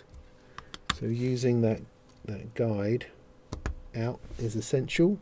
So that's 2 down from the top. The other one is longer. So what should happen is when we turn this over, we should be able to rock it into place, and that all be beautiful.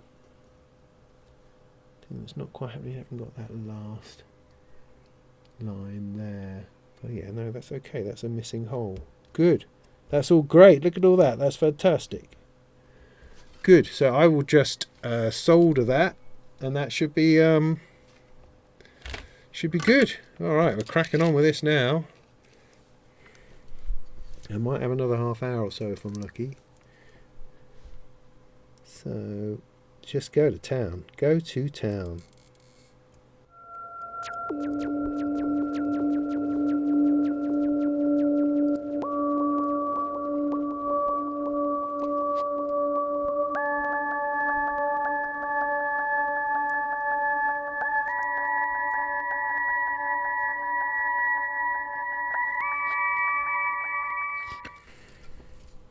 Lovely. Power connector. JST connector and regulator. Okay.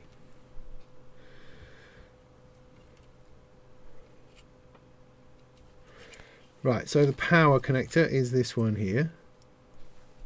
And that's going to fit on the edge here. Just like so. Got to make sure that's the right way round, because you see you've got the bit there which corresponds to the bit here, the missing bit that goes in there. And there's JST connectors. Don't know what they are. Serial and ×1. Don't know. I'm going to just solder this in first, then I'll worry about it.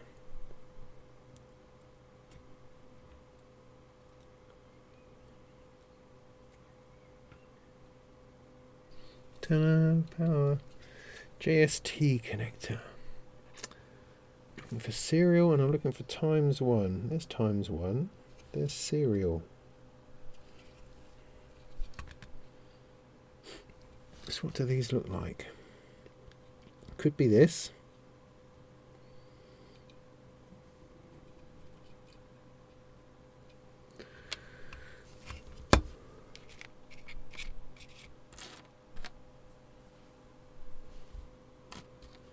Got switches. Oh, hang on.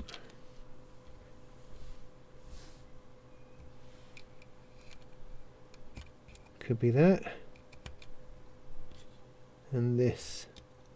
I think we are talking about little connectors, in which case I think it is these two white bits here. That's not very clear. Connector must be facing out the board. Well, yeah, okay, obviously.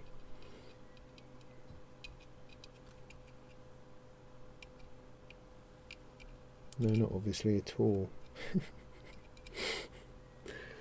Oh, I really need a picture. Really need a picture. I think this is how they're supposed to be. I think that's that, and that's that. Now, putting those in is tricky with this on here.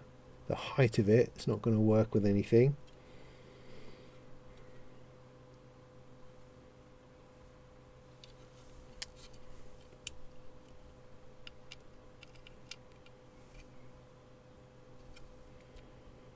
Take that off, that's not going to make any difference.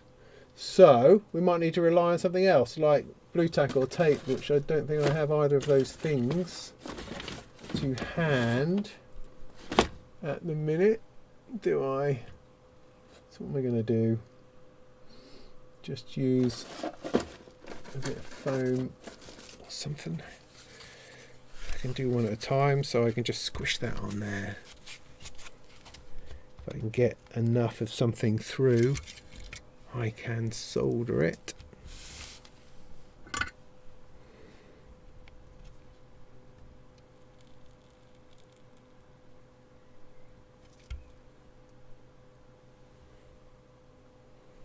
Like that.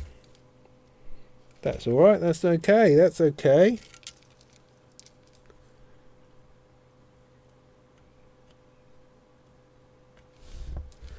And then this one over here somehow miraculously stayed in place. Just going to hold that down, see if I can tag it in there. Yeah, that looks good.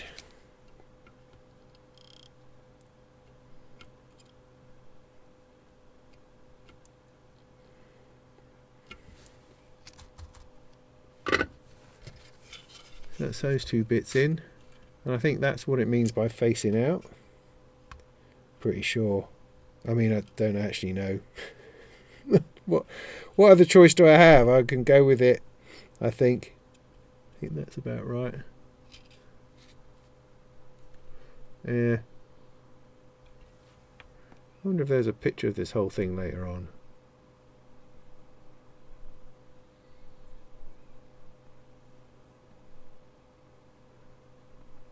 That's a no. Okay.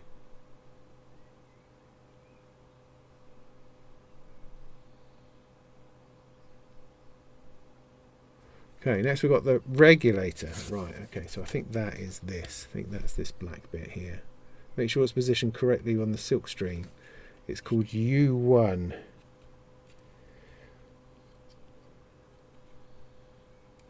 U1 here. Yeah, looks like the right sort of thing, doesn't it? That goes in there. I will actually take the owl off. Or will I? Not sure that I can.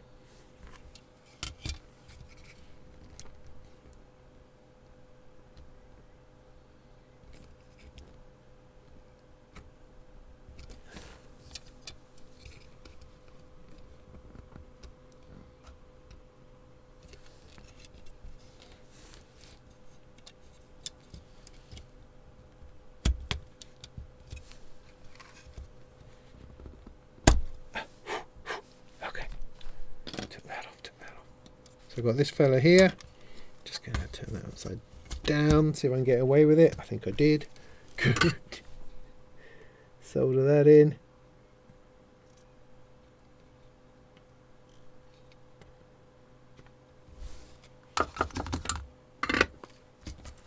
Splendid. Splendid. I think we're almost to the point where we're going to start putting the front panel stuff on. So faders. Then spacers, then ICs, and then front panel. So, faders. Place the faders on the PCB where indicated on the silk screen. Here. You can solder 2 of the small pins first to make sure it's straight, then solder the rest. Heck, I've still got 10 minutes left. Let's give this a go. So, we're now on this side.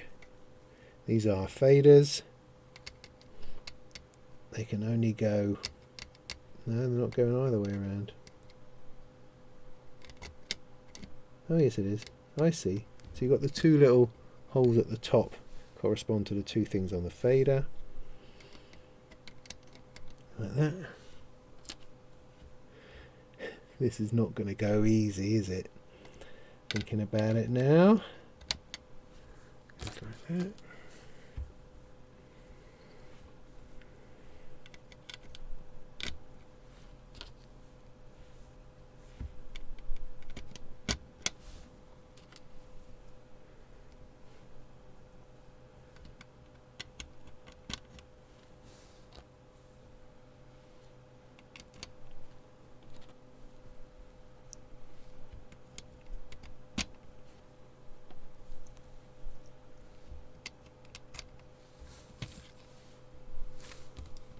Okay, so how am I going to do all of these?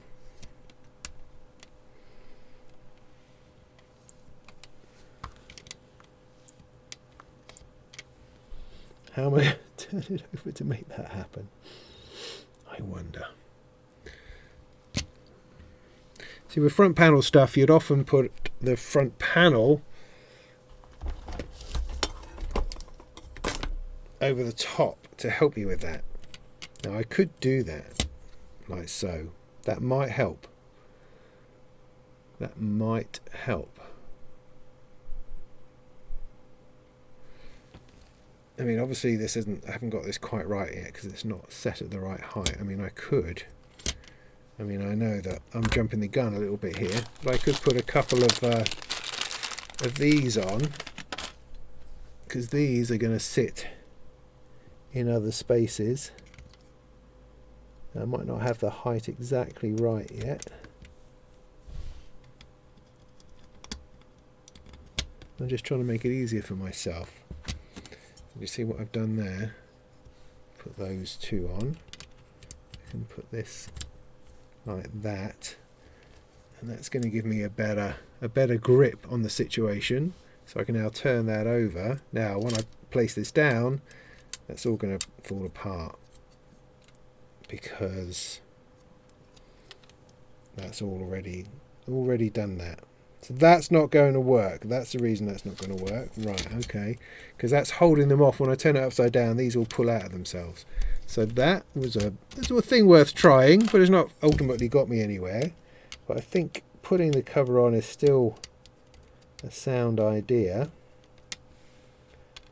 Because it will give you something.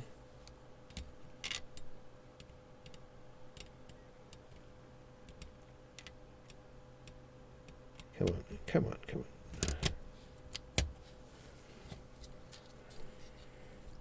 So when I turn this over, all I'm trying to do is hold these things to the board. So when I turn it over and push down here, it's still going to work, sort of. This is tricky. Got one up, got one there. It's trying to fall out because I don't know what I'm doing. What am I trying to do? Well, evidently I need to do is to just try to tease those in there. So I'm going to need to push against it, try to solder one leg like that, in the hope that that's right. Then let's try another one. That's got to poke through all the way. Yeah. This one, I've lost that one. I've lost this one entirely. Don't know why. Oh no, it's back. Okay. Now be very careful not to accidentally burn or melt any of the plastic header bits. Right, in some kind of mad way, I don't know what I was doing. I kind of got that to work, sort of. But let's see what it looks like on this side.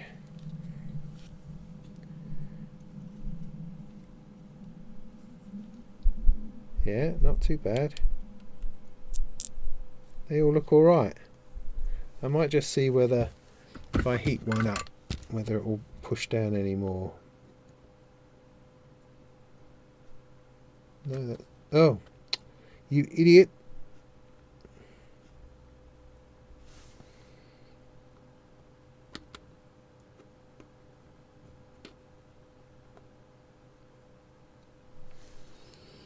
That went really stupid. There we go, back through. Those down there. It's going to push against them. So now I think I need to solder the rest of it.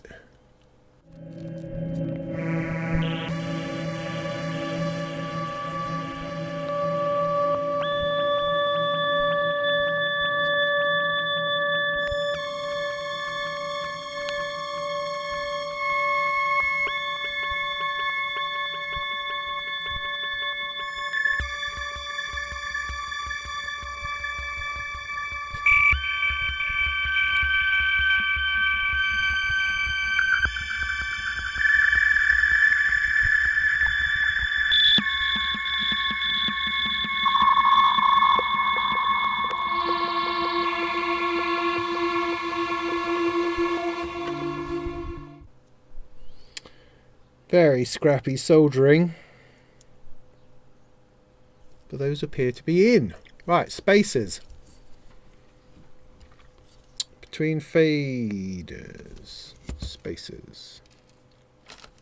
So we've got these, which I think is what they're talking about. Quite possibly.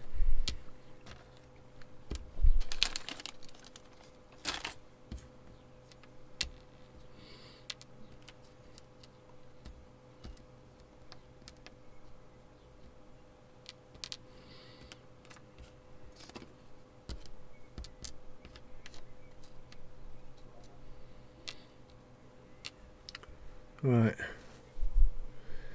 So there should be two 10mm female to female.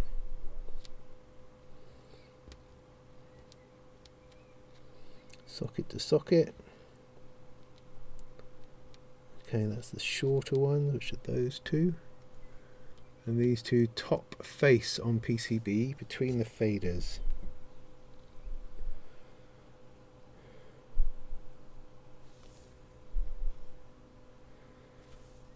What here?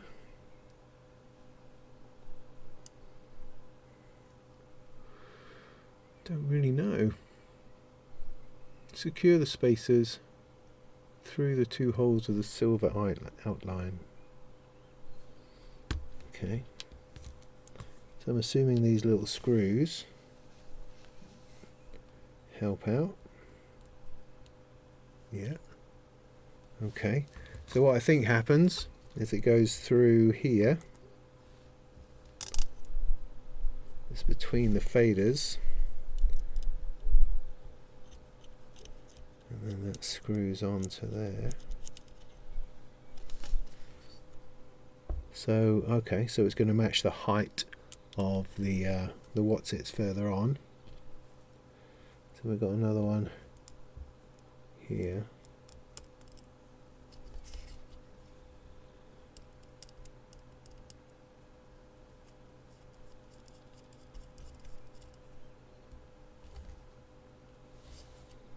Yeah. Then bottom face of PCB, securing the M210 spacers, bottom face. There's one there and one there.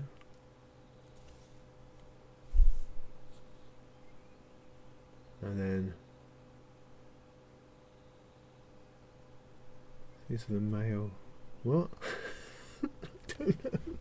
I don't know. What do you mean? What do you mean? Don't know what you mean. Then I've got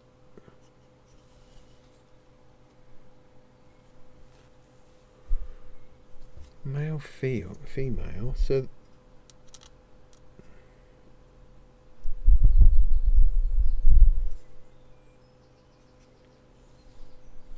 I did those. Those seem right. I've got two more holes here. But if that goes through there, what does it screw into? I'm assuming it screws into one of its own.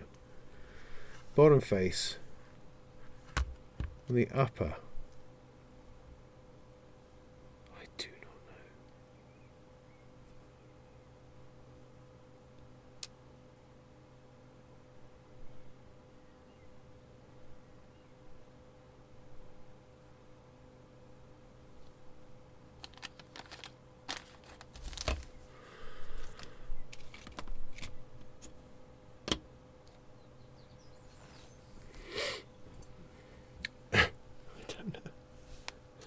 Don't know. So these spacers make sense, right? But then I've got spacers over here. But those are 10mm. So if I use the 11mm one, then it's going to be too tall. So that can't be right.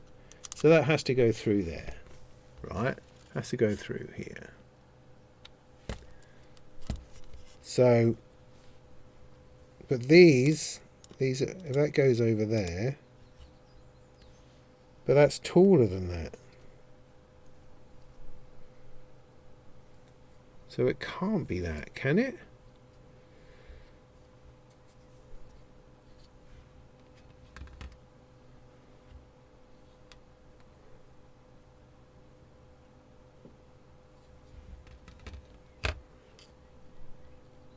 I have no clue.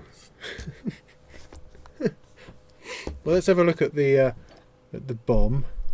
So let's go all the way through. Jumper, serial J1.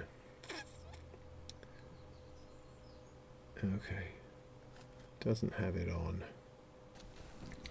Because this is not going to need a, logically speaking, this is not going to need a spacer, because we're going to have these things right there. And then that's slightly too high for this, because this should be a 10mm one for the front panel. So that, you see that? See that, which would make sense. So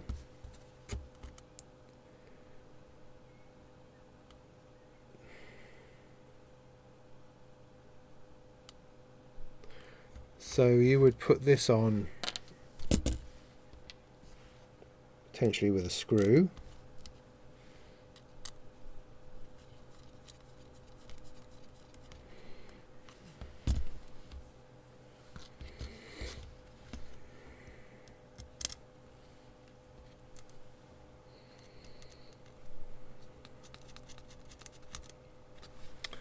Right, and then this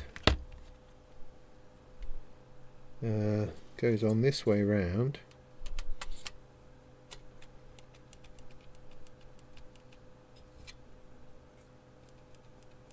No.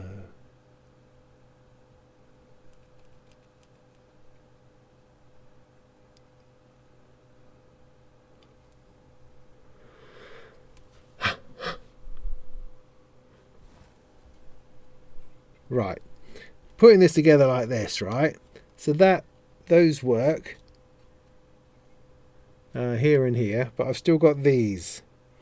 I've got these bits here with these other ones that stick up. So it makes more sense for those male ones, for the pokey ones to go into these, so that I can stand off this section here rather than having it on a screw. So what makes more sense, if I unscrew that and put the blank one on,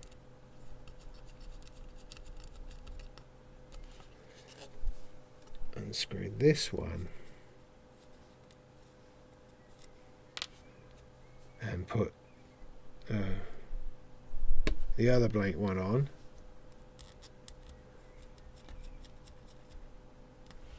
like so. And then through these fader ones, which is right, but it shouldn't have the screw.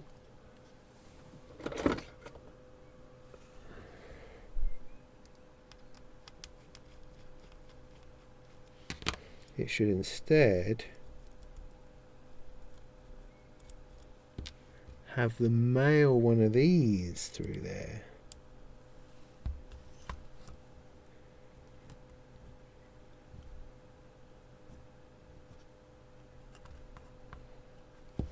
That, you see, and then that makes the standoff right between both sides. I think that's the answer. A bit cryptic though. Don't think the description really makes any sense at all. No sense.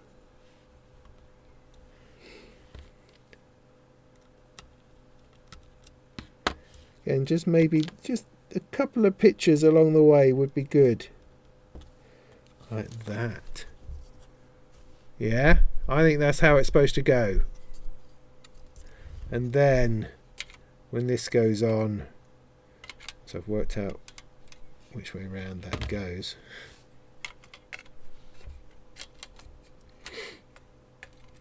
That then can be screwed together. So I'm put the screws in the back. I've got 3 more. Would be nice to have 4 more screws. Another screw might turn up at some point. Oh yeah, there we go.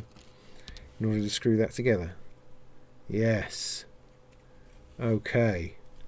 See, that's how it goes. Good, got that? Great. Don't put it together yet. You still got to put all these chips in. Right, where are we? I've probably got to go and have me go and make the tea.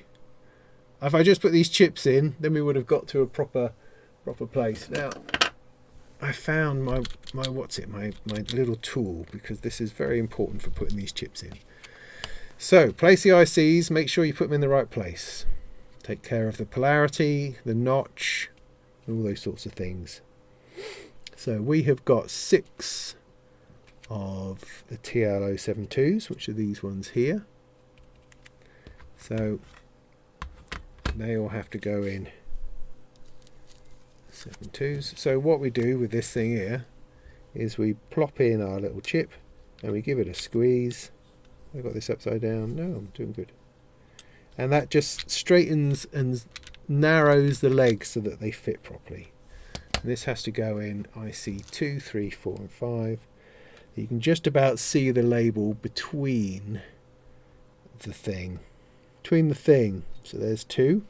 Make sure it goes the right way round. So you see that little dot?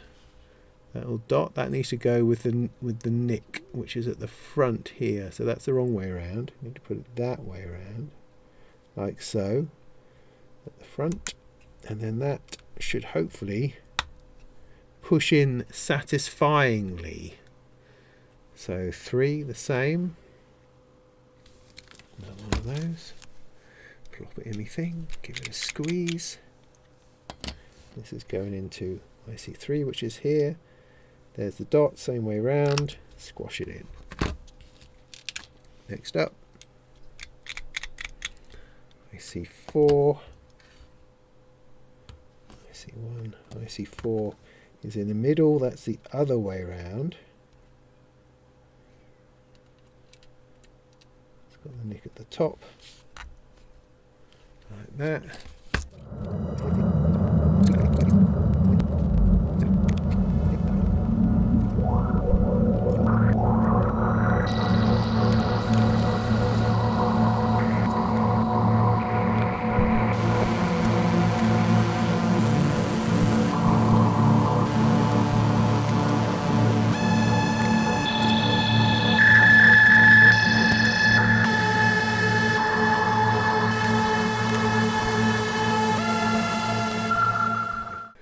Just incidentally, if you don't have one of my marvellous little tools, then what you can do is you put it on the side here and you just sort of rock it just a little bit so that all those legs just bend in a little bit. That side and then that side, and that should be what you're after. So these are the same 408s, they're Mux 1, Mux 2, Mux 3s.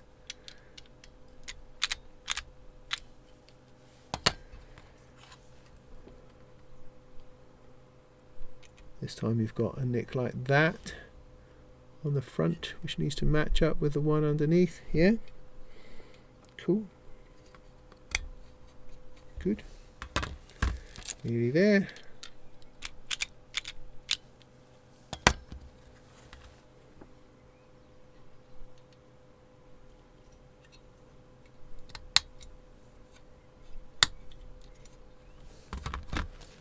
One more.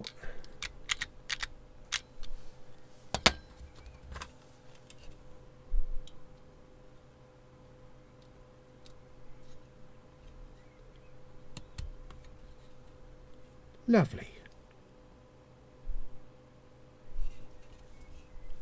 Good, nearly at the end, but the next bit is critical. So I'm going to stop there. I've got those two bits done.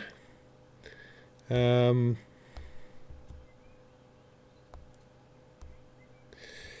we are. Oh, turn off the soldering iron. Good. Oh, flipping heck. Right, so that was kind of an intense afternoon of soldering, I think you could say, without any doubt. But we're nearly there. Really, we've just got the front panel stuff to put on, all this stuff here to solder in, which is no small thing, but it really does start to come together at that point. Those are nothing to do with this build anymore. I need to get those out of the way. Need to tidy things up and make sure I put things back in the right place. I've got all sorts of stuff all going on here. Capacitors, resistors. Oh goodness, like I'm an engineer or something. So yeah, good, getting there. Long build though. I'll probably put in about 4 hours, I think. Possibly even 5 hours maybe. I reckon there's another hour of building and probably same again of testing to do later on, where I might try to come back this evening if I can get away with it. We'll see what we can do. But yeah, good, steady build. Befaco, you just need a couple of photos, I think, particularly around those spacers. I think I have worked it out, but that could have been a little bit easier for us, I think. But otherwise, it's all trugging along nicely. And I'll be back later. Right, we're back. We're fed and watered. Such like, got a little bit of time again now. So, heck. Let's do the front panel. Let's see if we can make it make a sound. That would be exciting. I think. It says we're nearly at the end. That's cool. Next part is critical. Takes a good bit of concentration. Take a break. We did that. Nice. Now proceed to mount the mechanical parts to the panel. This is critical. Take your time. Must not be soldered until you've attached the front panel. Okay. So we do this so that none of the bits wobble about or get out of sorts. And this can end up being quite a wobbly situation. So let's see how we go. This is our front here. Looking smart with its sliders on already. Now, switches. Now it says this is vital. Everything's vital and critical at the moment, which is very exciting. So let's have a look. Switches. I need these screws. Just get out of the way for the minute. Convinced that there's 4. Yes, there are 4. Good. So switches, got a whole bunch of those here, and here. These are those lights. They're push button ones, aren't they? Yeah. So what are we looking at? Not these ones, I don't think. We've got 2 of those, and 1 of those. So 2 mini, 1 circuit, 2 position. 2 slide on, and a 4. Right, for random mode. Okay. So I might need my magnifiers to keep myself going. So we're looking for oscillator mode and pre-post. I've seen that. Pre-post.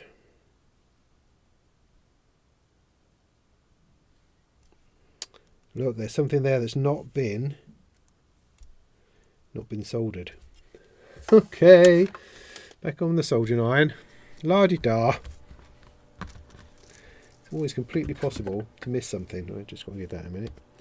Otherwise, where am I? So one of these 3s goes over here on pre-post.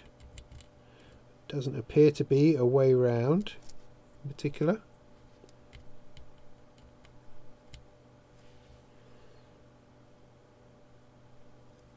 Where does the other one go? Oscillator mode.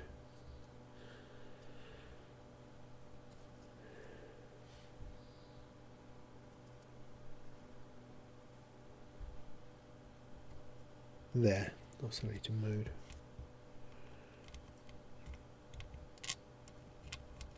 Okay. A little bit in the middle here I missed. It's funny, you can examine and look at PCBs all day and still miss stuff. It's amazing. Right, that's in.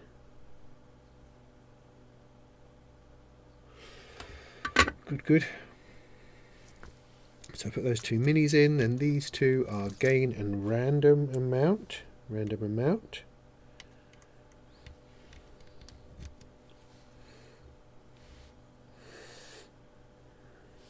That's fallen out.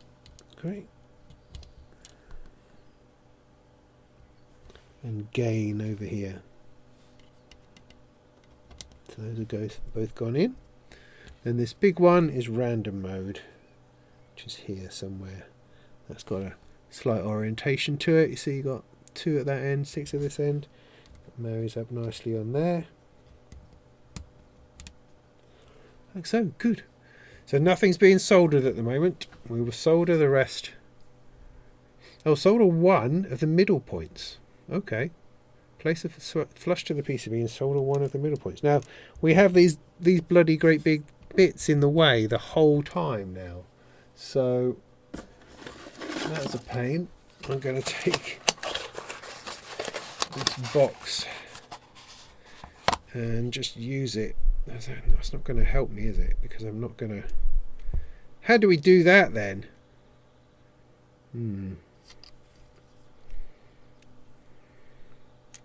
This will help me with this one over here, but that's the one that's not falling out. It's these ones that are falling. Oh dear, oh dear. I don't know. There's trickiness here. There's trickiness, definitely trickiness. If I do that, is that going to help? Not really, no. I don't know how I'm going to do that. I really don't know. likelihood is they're just going to fall out unless I can find something tall enough. I mean, I guess a couple of bits of foam maybe.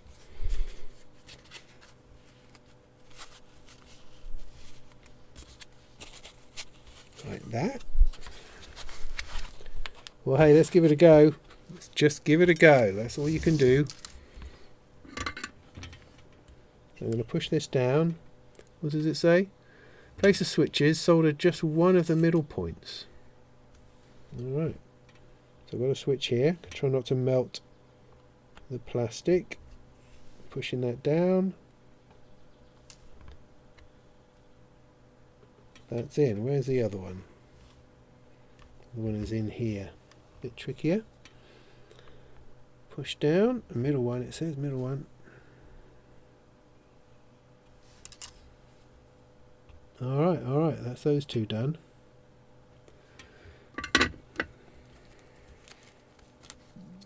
So there's another one over here.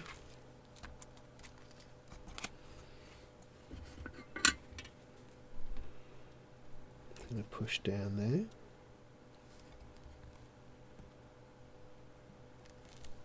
Cool.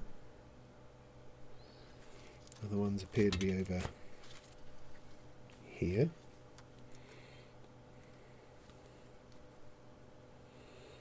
It's going to be difficult.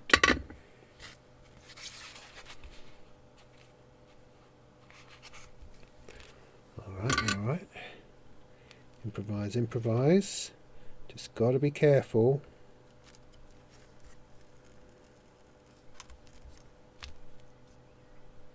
Of the plastic.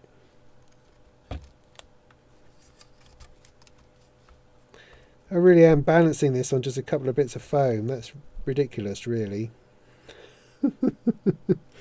Hey, there we go. Perfect. These are causing a problem, the fact that they are there. So that's everything. It's kind of in. Evidently I can smell that I melted something. But whatever it was, I think I got away with it. I think I got away with it. As far as I can see. Okay, good. Right. That's those switches done. Pots. Place but don't solder. Right, here's the pots.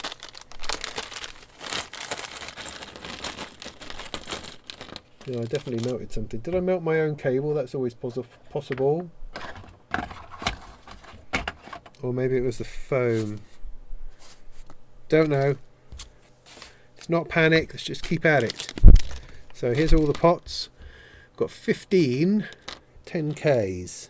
B10Ks. They're all the same. Fantastic. Are there some other ones? No, I think they just go where they go.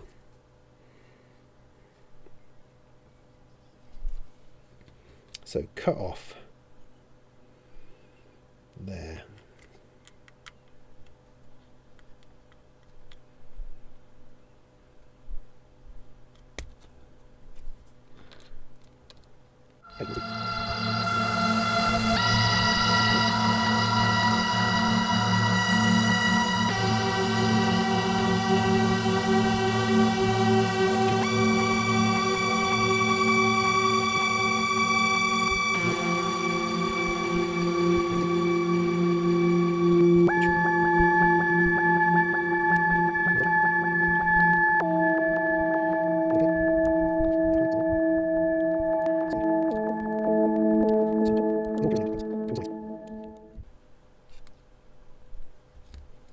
Cool.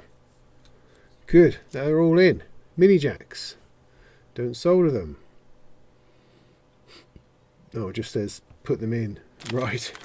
There's a whole load of these.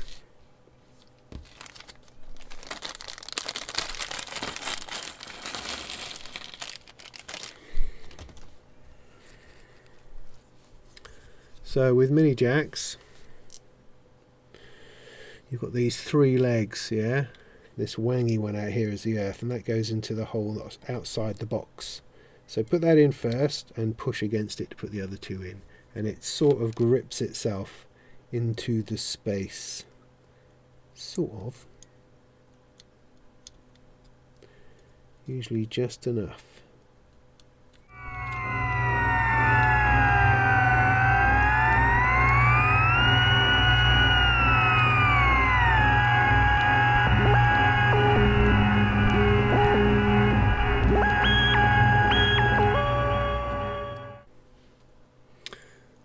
that's all the jacks. Orientation on buttons. 3 LBG mono and 1 bi-colour. How do we know the difference?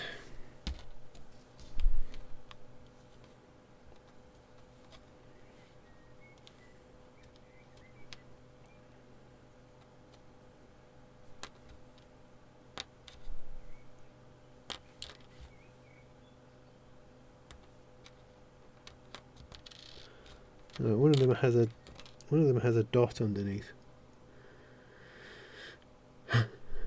They look alike. The bicolour is marked with a black dot. This one, bicolour, black dot. There we go. So that is function 1. Function 1.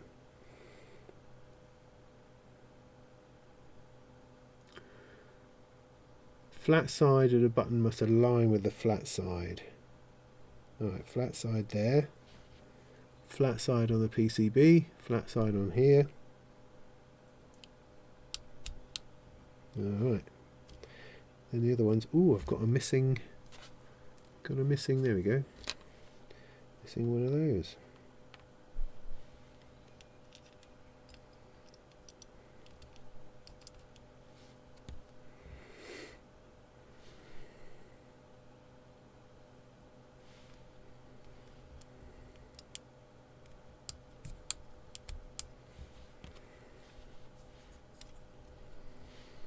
Flat side.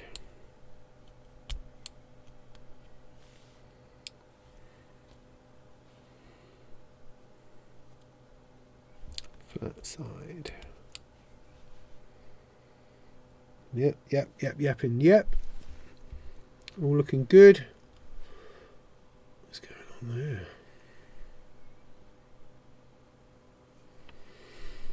there? Right, LEDs. These are always interesting. I've got 4 and 5. So it's 1, 2, 3, 4, and then a strange one. Right, 4 red LEDs. Now this, same as the capacitors, long leg, positive. Long leg, positive. If you look on here,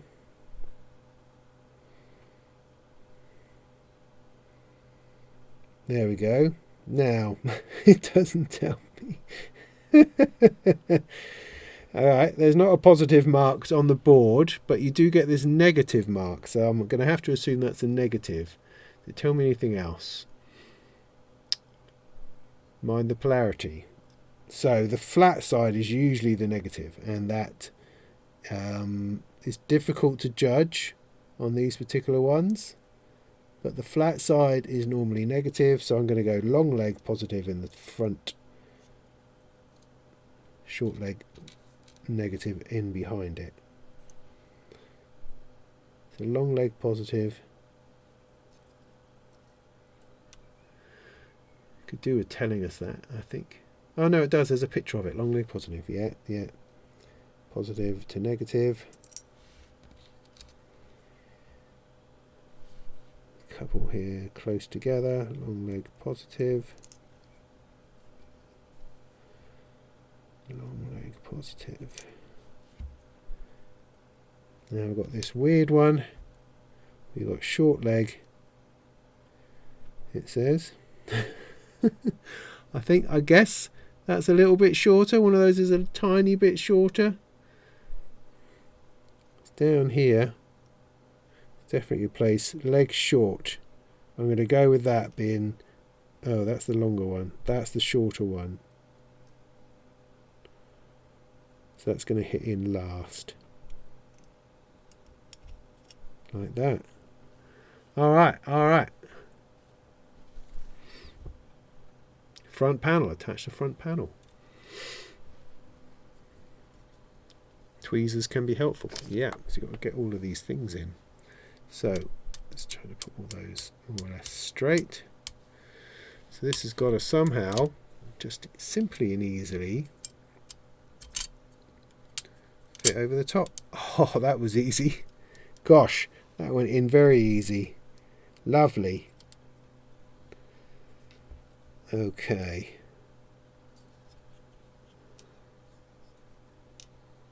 So it says we should screw in the mini jacks first. Now the mini jacks are all on these little black things here. This is where our Befaco tool comes in helping us do these up. So it says put the mini jack tops on first, then do the pots. Now I'm always a bit twitchy about this, because if you put everything on and it doesn't work, you have to take everything off again. That's nice and flat along there. Everything's gonna be good. So I somehow feel that putting a few choice ones on would be better than putting them all on in this instance. So you're still holding on the front panel,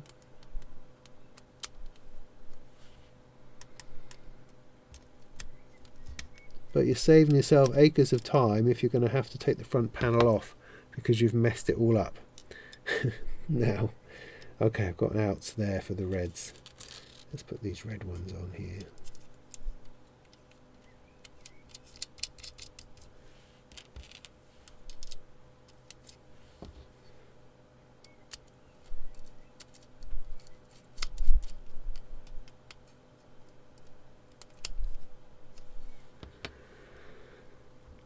Okay. Now, my next question is, what are the nuts for the pots?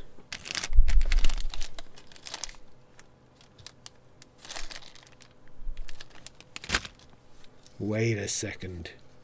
And then 1, 2, 3, 4. Alright, I'm slightly confused at this point. Now, often you will get two sizes of these washers. You'll get ones for the pots which are slightly bigger than the ones for the jacks.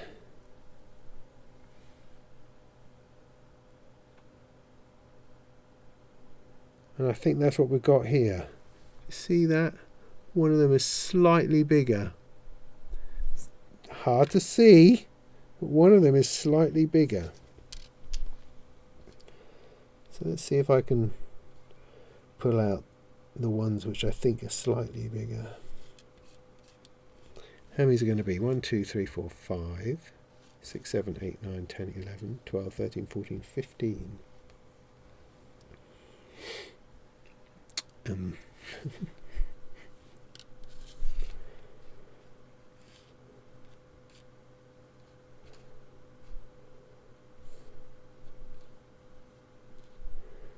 It's not always easy to see, and you sort of find that it's going on the pot and then it ends up not quite going on the pot. So 1, 2, 3, 4, 5, 6, 7, 8, 9, 10, 11, 12, 13,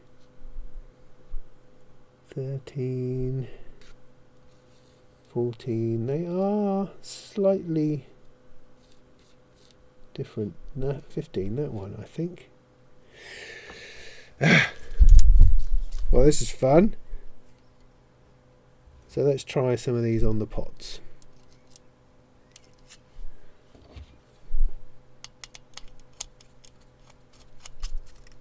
Yeah, success. So if I put one of the other ones on, just to show you, it doesn't actually fit over the top. Okay, good to know. Good to know.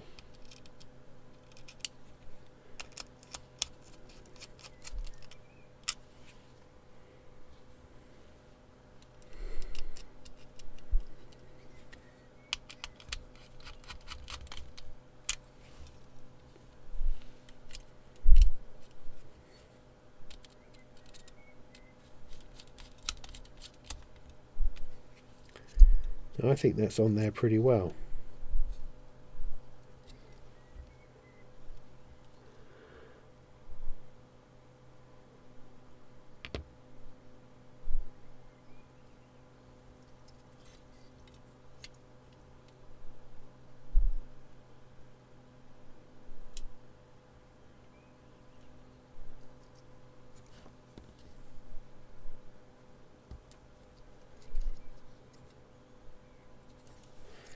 So my instinct is to solder all of this before I put all of the bits on. I think that's enough on. I'm going to go with that, because I may well have to take the whole thing apart. Like, I'm not going to be putting the knobs on until I'm sure that everything is good, you know, everything is working. Because if this front panel has to come off, it's a lot of work if you put all the knobs on. So that's definitely what I'm going for. Just going to keep these things separate. So I'm going to solder all this now. I'm not going to do the LEDs, I'm going to do those in a minute. I'm going to do everything else first and then see how that goes. Yeah? Sound good? I think that sounds good. Nothing is catching.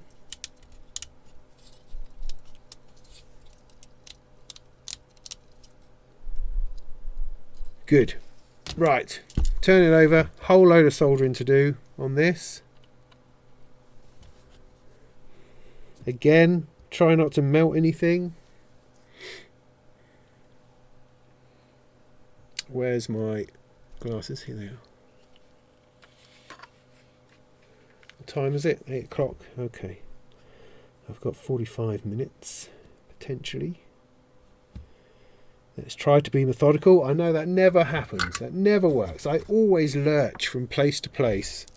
Always. There's just I'm just intolerably unhelpful to myself. Right, I'm going to do this lot over here.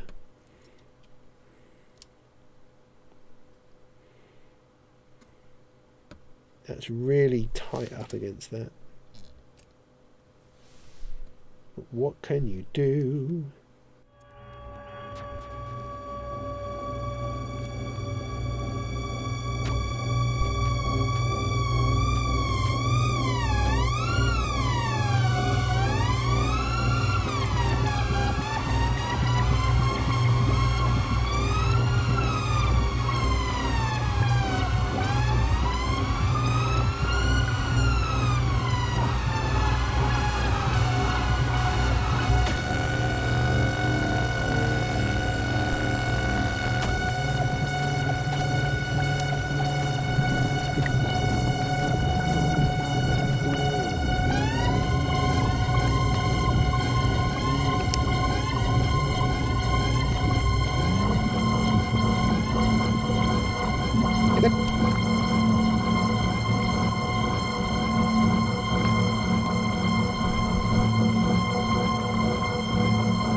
Right, that was really hard.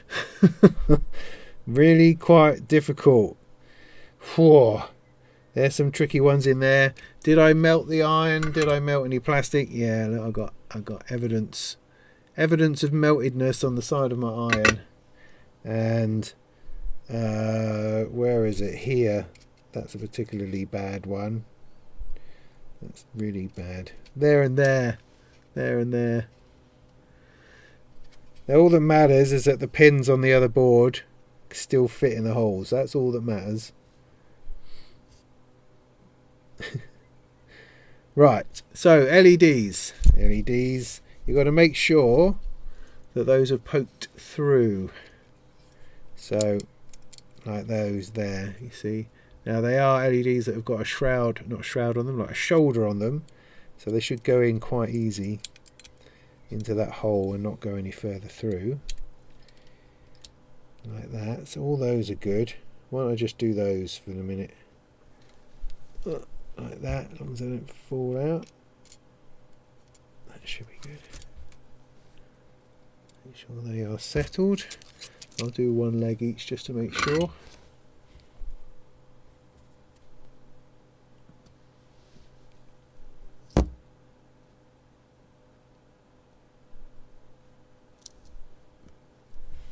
So tricky in here. Those are good. That's good. That's good. What other ones have I got? Got the big one there.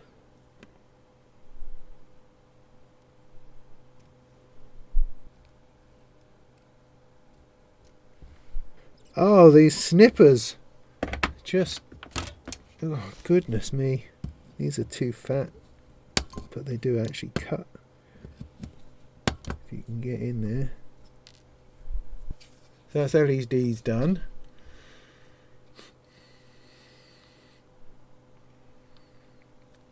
Connect the boards together.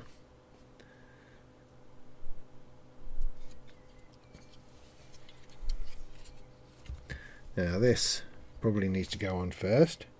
So let's put this back in place. Doesn't look like it has to come off again. I've soldered everything underneath as far as I can see. Yeah, just rock itself back in there. Great. And then this fits over the top brilliantly somehow. A bit like that. Gonna have to go around and make sure it's going in where it should.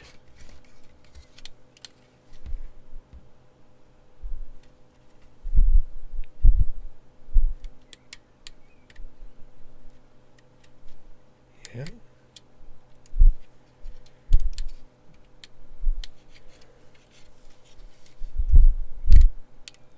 Yeah. Alright, we've got these bits here which screw in.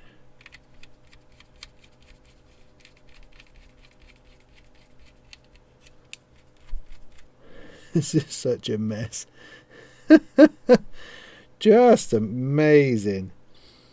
Good Lord, I'm going to be massively pleased and perhaps surprised if this thing works. Wow. Well, it's together.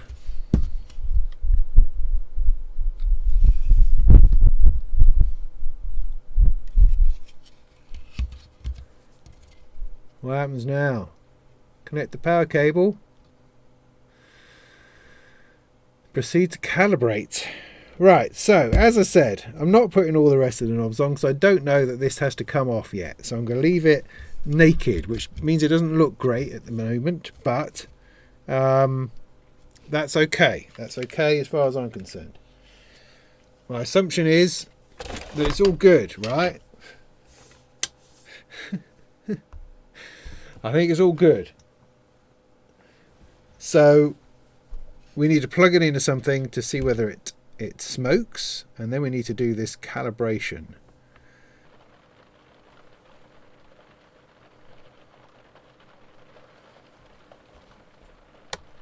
Lights. We got lights. Do you see that? We got lights. I know it's upside down, but we got lights. We definitely got some lights. Let's turn it around. There's a light. There's a light. There's a light. There's a light. There's a flashy light.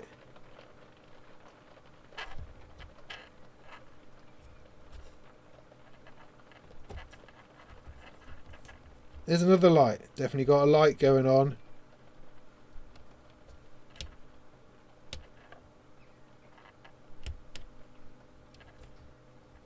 Right, good. Whew. So, no smoke. We have some lights on. I mean, it doesn't really mean anything yet. Okay, calibration then. Updating the patch does not erase the calibration data, so no need to perform calibration after patch update. Right, don't know what that means. Who knows? Only needed after modules assembly, usually performed only at factory or by DIYers. Okay. Place both the pitch knob and the vary speed knob in the middle.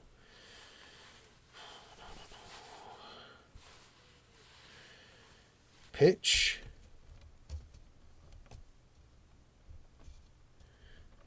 Okay, it's difficult for me to discern where the middle is because I don't have a knob on. Oh, bloody hell. I don't want to put the knobs on in case I've got to take the front panel off. Maybe I should just be braver. Also, I don't know which knobs go where because I don't have a picture of it. So let's go and have a look at this. So this, right, so this is telling me that this lighter knob is this one. Maybe I just put it on lightly. Just a little bit. Okay. Put that in the middle. Vary speed, which should be a grey one. Lightly put that in the middle. Power the module while holding mult, amount and shift. So those two.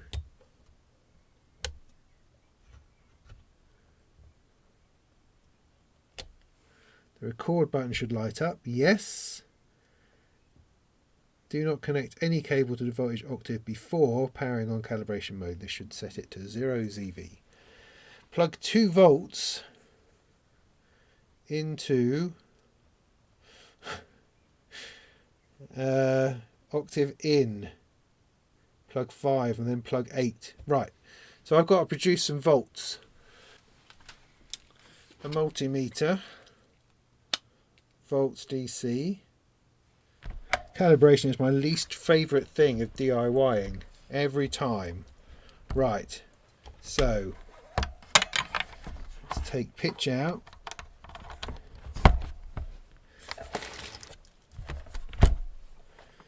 This, yeah, I still need to measure this to make sure it's saying what it should be.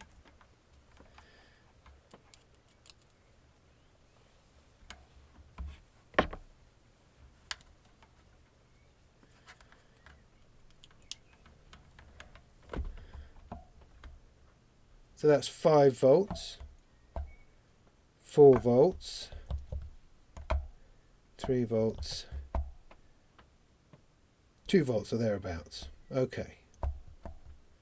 So that's kicking out, it's currently kicking out 2 volts. So plug 2 volts into the voltage input, which is where? There. Okay. So I can undo that now. Plug that into the voltage input, push record. Now shift will light up. Yeah. Plug 5 volts in. So need to go back to 5.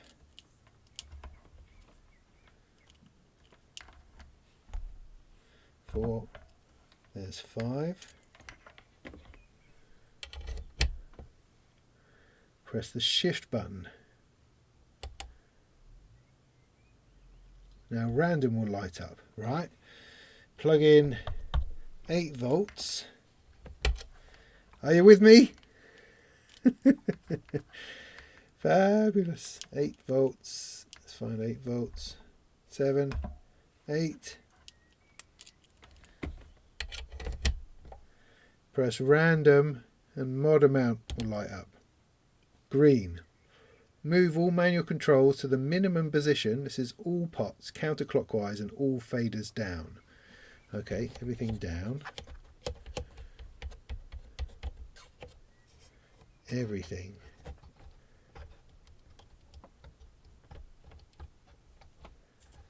Everything counterclockwise.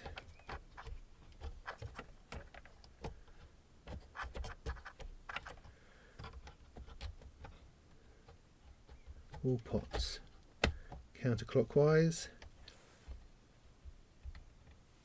Okay, did that. Doesn't say I have to press anything. Now move all manuals to the maximum. All faders up. Alright, everything to the top.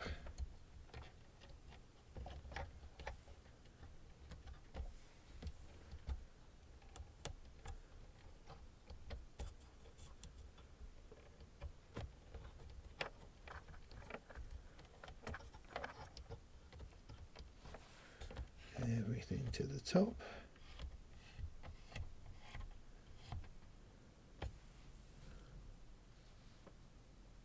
Press mod amount to exit. Okay, well, we did the thing. That's it. There's no more. There's no more.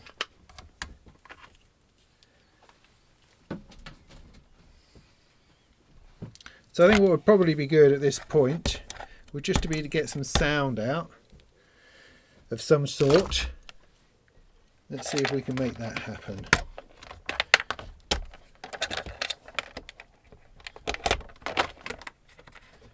Now I have no idea what to expect. Well, I've got a voltage going into there. I might as well keep that going. And I've got an output. So let's take something to plug into that.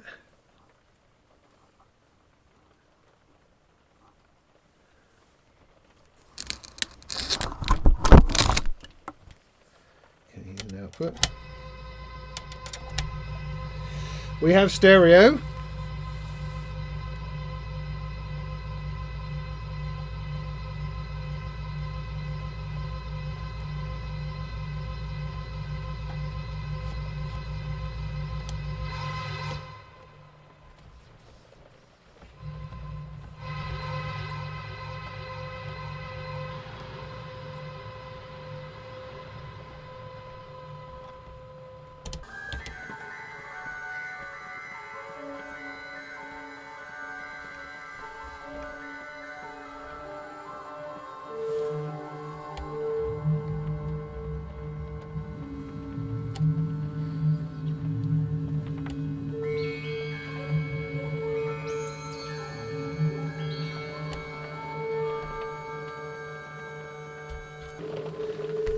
Right, well, we have sound of some kind. It's also sort of thundering and lightning on the outside at the moment.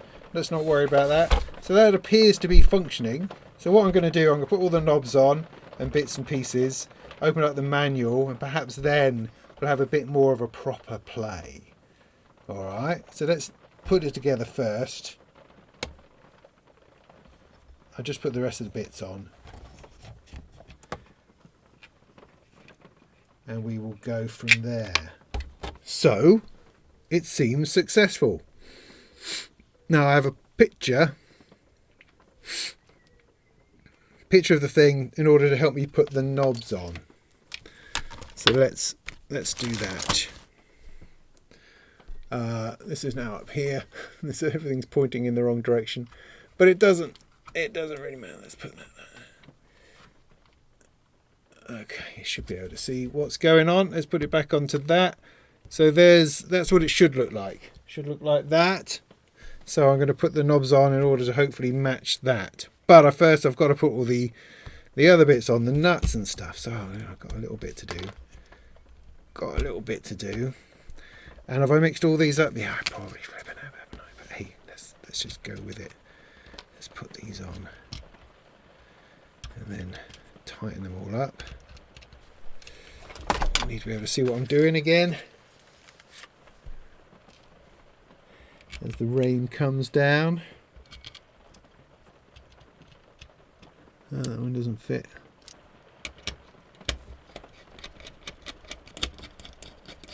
Oh, there's two on there. There we go. That's why I'm missing one.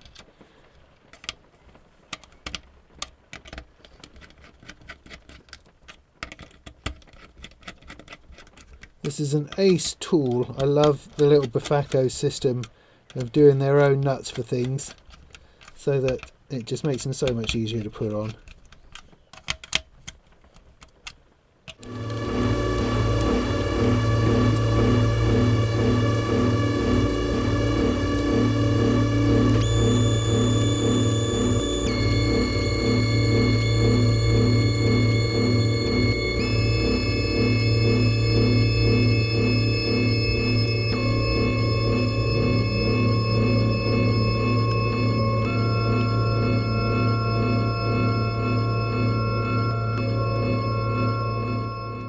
Okay.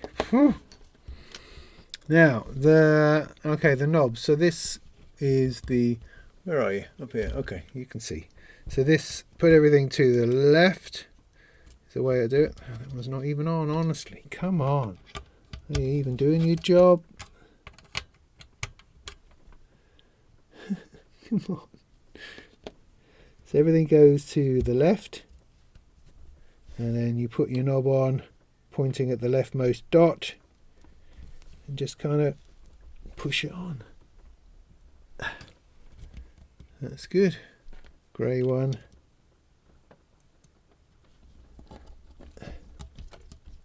You don't want it down so far that it scrapes on anything. So these two evidently are important knobs.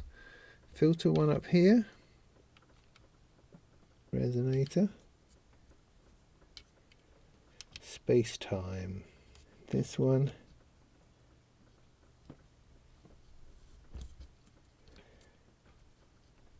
No, that's not right. That's not right. Oh no. Put that on the wrong one. No! This is what I've been trying to avoid. No. Oh no, golly. Now there's a way of getting these off. I'm trying to think what it is. It's not good, whatever it is. You need to get something underneath it. Oh, damn it. That is on. That's not, I mean. Oh no, I think I've blown it. What a shame. It's doing so well. The only thing I've got is going to be destructive. That came up a little bit. Something like this, something which isn't going to scrape too much.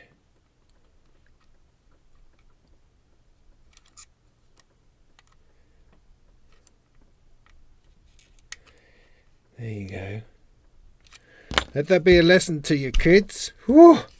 Always make sure you do it on the right one, always. Ow. Right. That's better. See, that's why it would have been a nightmare had something gone wrong and I already had everything on. Trying to take them off would have been hard. So this is a light grey one.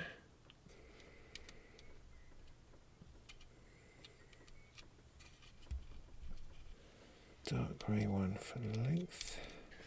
Okay, recovered. That's good. That's good.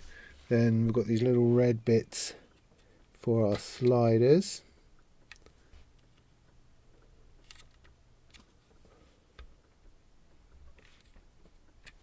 And there were two little screws for the front panel there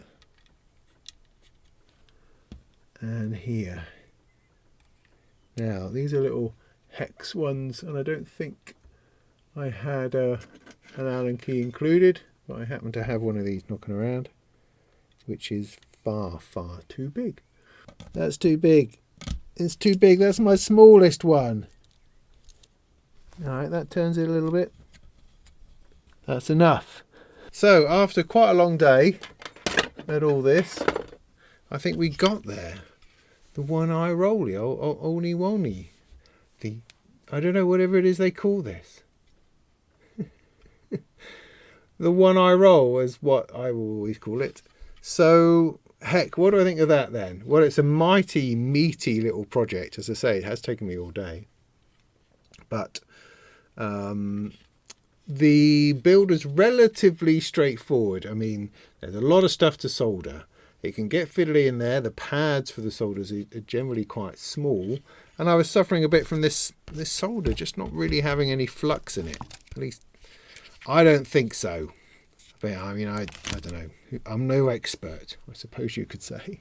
But that wasn't helping very much. But then the final build with all of the front panel stuff, getting to all of that was mighty fiddly. So it was a challenging build, I would say. Not for the faint-hearted, not for the first-timers, perhaps. But, you know, a solid thing.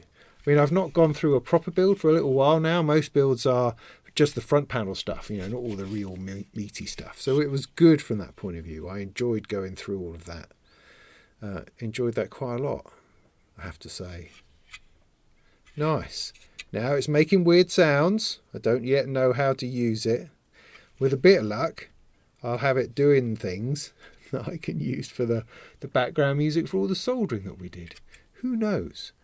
But I'm going to have a bit of a play, probably tomorrow, and see if I can come up with something. See if I can compare it a bit with the Vic, because I think that will be interesting. And then if you'd like to come along to Synth Picnic, then you can come and try it out. If I get this video edited down in time for that to make any kind of sense. But I will generally take it along anyway, so you can come and have a bit of a play. Dry, wet, what does that even mean? Fun. Anyway, so hopefully on the end of this video, I'll stick a little bit of this making some sound, probably from doing some later tomorrow or something. But I hope that was helpful. I hope that was an interesting build. I love the little mod bits we did in the middle with Befaco. That was very, very helpful. No idea what those are about. But if you have an older version, like a version 1 PCB like I do, then maybe ask me more about it and I'll direct you to what on earth it was that we did. But any of the later ones, they have all of the stuff you need. You don't need to do any of that modding. Alright, so anything you get these days will be completely fine. So I hope that was helpful. In the meantime, go and make some tunes.